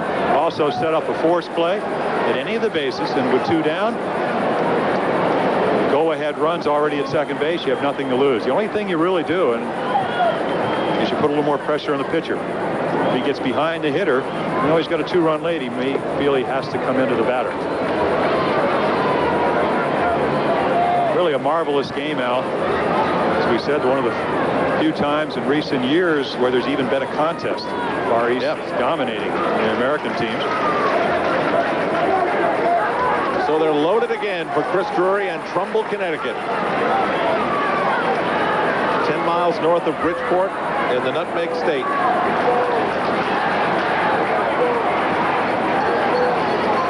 Again, you see the numbers. That's the base they want their fielders to throw to. Maybe I think they were referring 4 to home plate, first base, second base, third, home. They're talking to the outfielders. Strike on the outside corner, 0-1. The batter is Tsuchi Howell. You know, the marvelous thing about all the strategy, you could not do it if you didn't have a pitcher with a mental makeup like Chris Drury. As a coach, you have to rely on his mental stability. Ground ball to Jason Hairston. All he's got to do is step on third. Ow, he got there! He made it! And Trumbull gets out of it.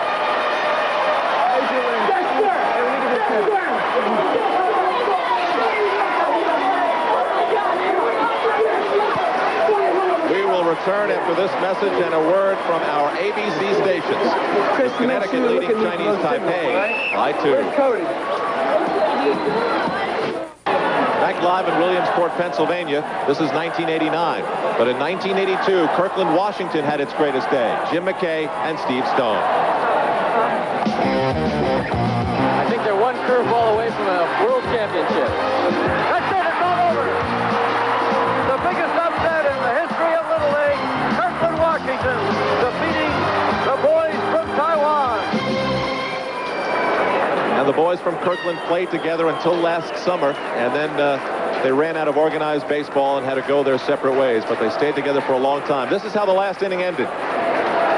Again, looking the ball into his glove, he doesn't come up with it, and you didn't remind him, he wouldn't have tagged third. He gets him out by just about a quarter of a step. From here out, until I saw the replay, I believe, and you watch right there, glove down, maybe not quite enough, but enough to knock it down.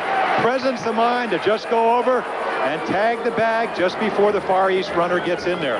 Good call by Russell Sherwood at third, and the replay confirms it. There was skepticism here in the Brood. Good call by you. If you don't say all he has to do is tag third, he may not have done it. I was probably screaming loud enough for him to hear me.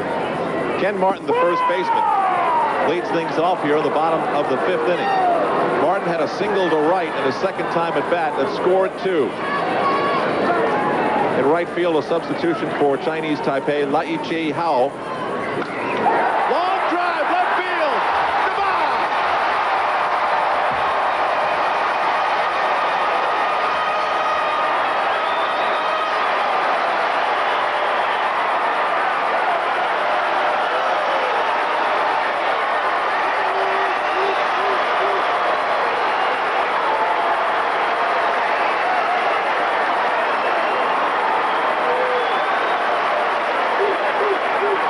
Holy cow.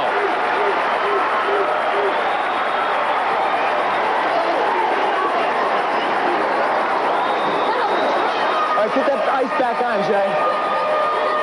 All right, Coke, and I'll get you another one.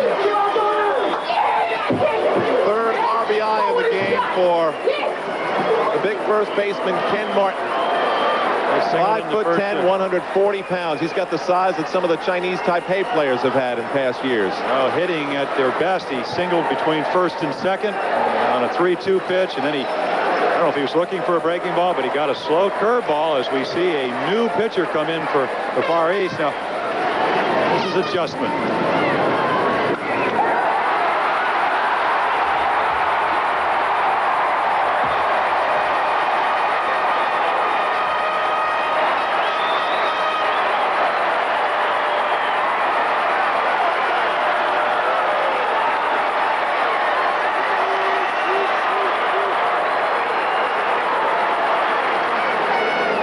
Was the home run that gave Trumbull, Connecticut a 5-2 lead. They get the run back that they gave up in the top of the half of the 5th inning. And now pitching for Chinese Taipei is Su-Ming Chie as we look at Ken and Donna Martin, mom and dad of Ken, who is the batting star in this game for Trumbull. 9 home runs on the way to Williamsport. You saw number 1 here. Now we're seeing the 4th pitcher for the Far East. Soo-Min Choi started the first 2 games of the World Series at third base. And he makes friends rather easily, we're told. As a matter of fact, he already has a little girlfriend here in Williamsport. That must have been from the Jim Palmer pitching clinic.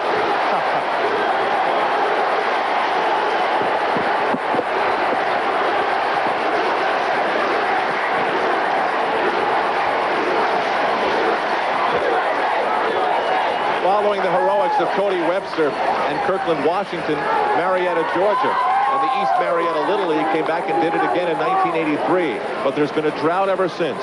Seoul won in 84 and 85. And then it was we don't know what's going on. Tainan Park, Hualien, Chinese Taipei, and then Taipei again last year. The guy that was pitching is now playing shortstop. Right. Great. Number 2 is now playing third. And number 7 is now pitching. In whose spot? He's in the 7th spot where number 3 was. So it's just position change. Number 7. He went in last inning on this defensive game in the air. Okay. It's just position change. Same people in the game? Same people. Same people in the game. You're going to give it.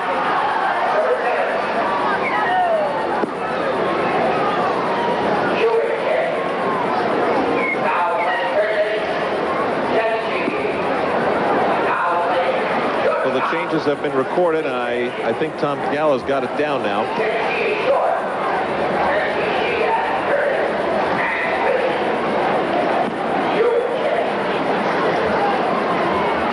So the pressure falls on number 7, Soo-Min Choi.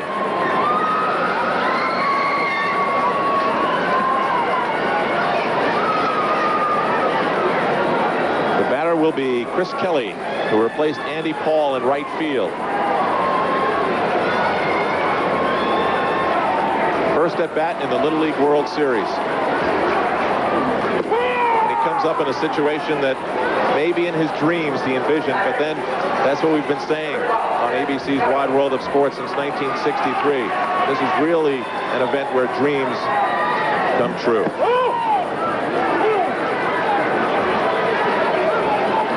Considering what's happened over the last 20 years, is that Chinese Taipei have won 13 times. This is a dream to have a lead at this point in the game. Strike, 1 ball, 2 strikes.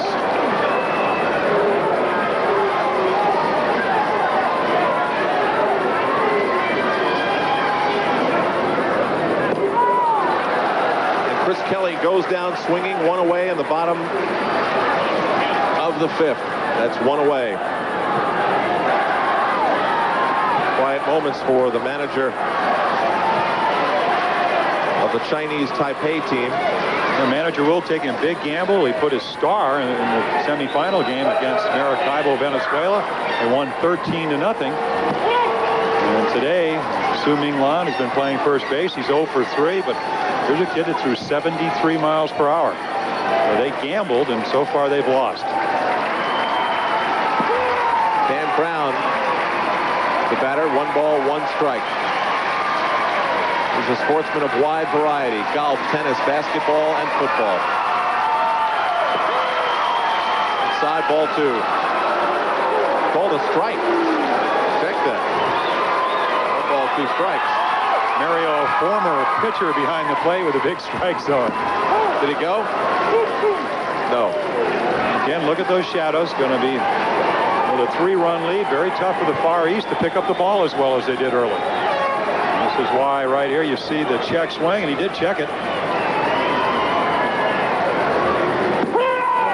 Strike 3. And so Soo-Ming Choi comes in and gets 2 strikeouts, and quickly there are 2 away. The sound and the atmosphere here in the Grove, in this valley, unlike they've been for 6 years. Well, that's a great equalizer. Remember the old saying, Mom, I'm coming home, they're throwing me curveballs? Well, there was one. Second strikeout for the new pitcher for the Far East. One of my favorite scenes in the movie Major League. The big guy who loves voodoo comes up and hits fastball after fastball out of the park. Coaches can't understand it.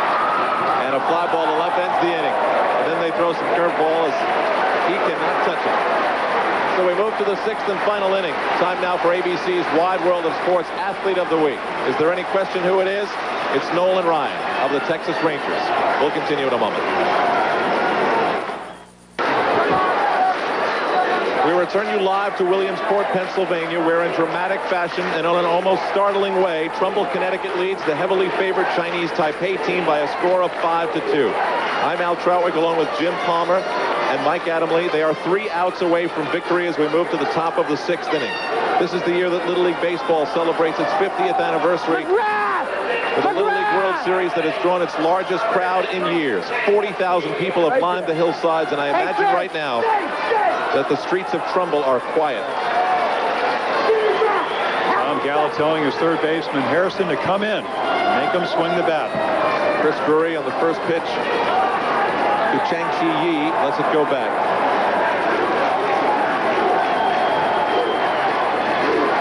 And Chinese Taipei's 14 appearances in the final game, all 2, they have averaged over 8 runs a game. Today, 2.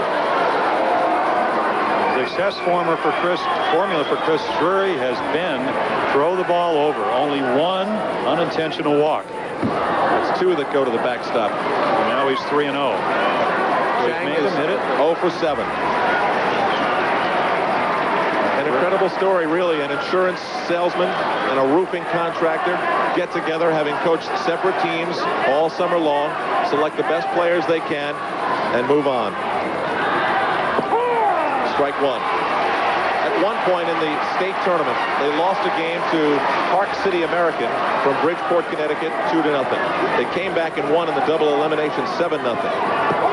Ball 4, runner is on. But I wonder what the kids who played on that Bridgeport, Connecticut team might be thinking.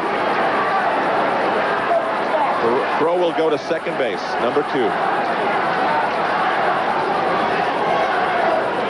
Really, you think of it, that's a great way to communicate with your kids, and at this age, it's so important. At a major league level, you can assume they'll know where to throw the ball. They've already pre-thought the situation. Tom Gallo not taking any chances. Su-Ming Che, the pitcher. Drury's been outside and a little tentative. Oh, it's really up to him. Matt Bastura, the center fielder, is the only other pitcher they have available. He's only pitched 3 innings in the entire tournament. Fly ball left field. McGrath is under it. He's got it. 1 away. Trumbull needs 2. Runner remains at first.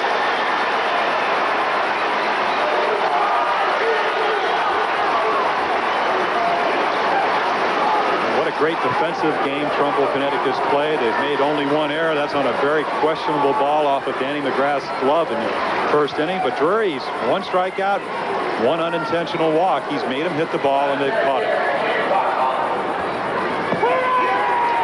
Right. On an inside speedster.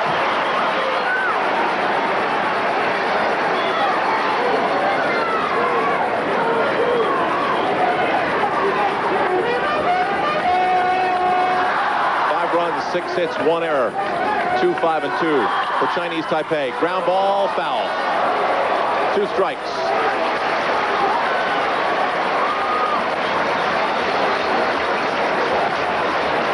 We are running long on ABC's Wide World of Sports today. Of course, following our live coverage of this dramatic finish in the 1989 Little League World Series, local news on ABC World News Saturday over most of these same ABC stations. Count is 0-2. Chen squares the bunt, pulls it away. Did he go? Yes, he did! 2 away.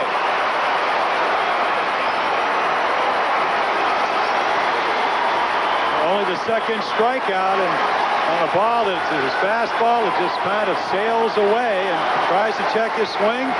Unable to do it. That's the second out.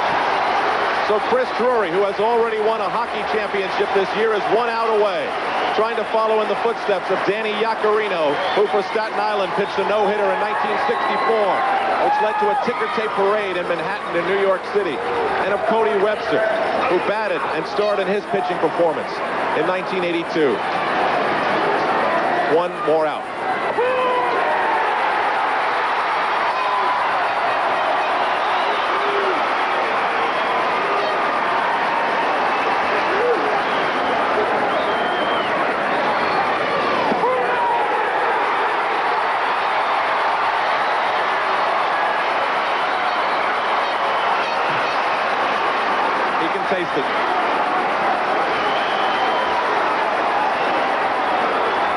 strikeout for one of the great upsets in the history of Little League baseball. Ball gets away, runner goes. They're going to make the throw. Not in time.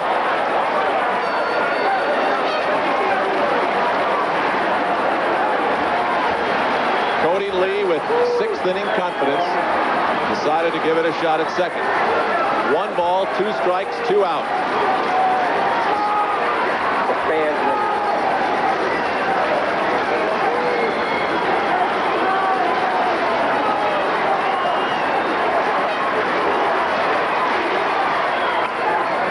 Fly ball, deep left field. McGrath is there. It's over. Trumbull wins it.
Drury hoping, praying, and it's over.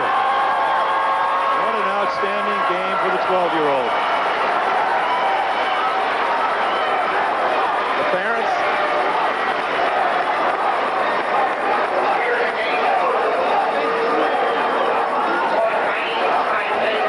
They weren't as big. They weren't as disciplined. Some of the fundamentals they didn't do as well. What a story. We'll return after this message and a word from our ABC stations for the historic moment in Williamsport. Common collection out on that mound. I don't know. I just try to keep going. Your coach's theory was to keep the big guy, Shu-Ming Lan, off the base pass, and you guys did a good job of doing that. Well, I just got him to pop up, ground out, or whatever. Just don't let him hit it hard. Hey, what are you guys going to do to celebrate? Swim. They're going to go swimming, Al. They won the Little League World Series, and they're on their way to the pool. Congratulations. All right, Mike. I'm going to go swimming.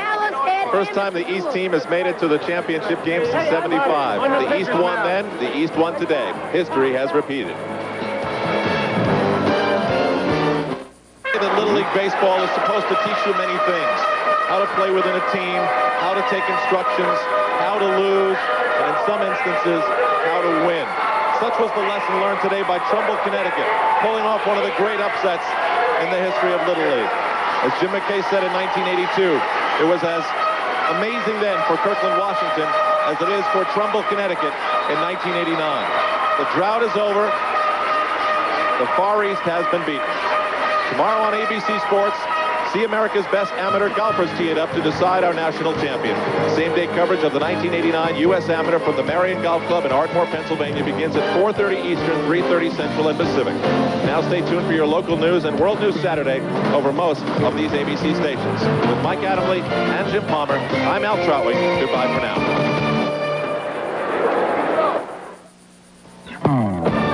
ABC's Wide World of Sports has been brought to you by Micatin. It cures athlete's foot. Step up to the mic. By Armor All Protectant, because we're crazy about cars too. And by Oscar Mayer Bologna and Hot Dogs. They're one of the nice things moms do.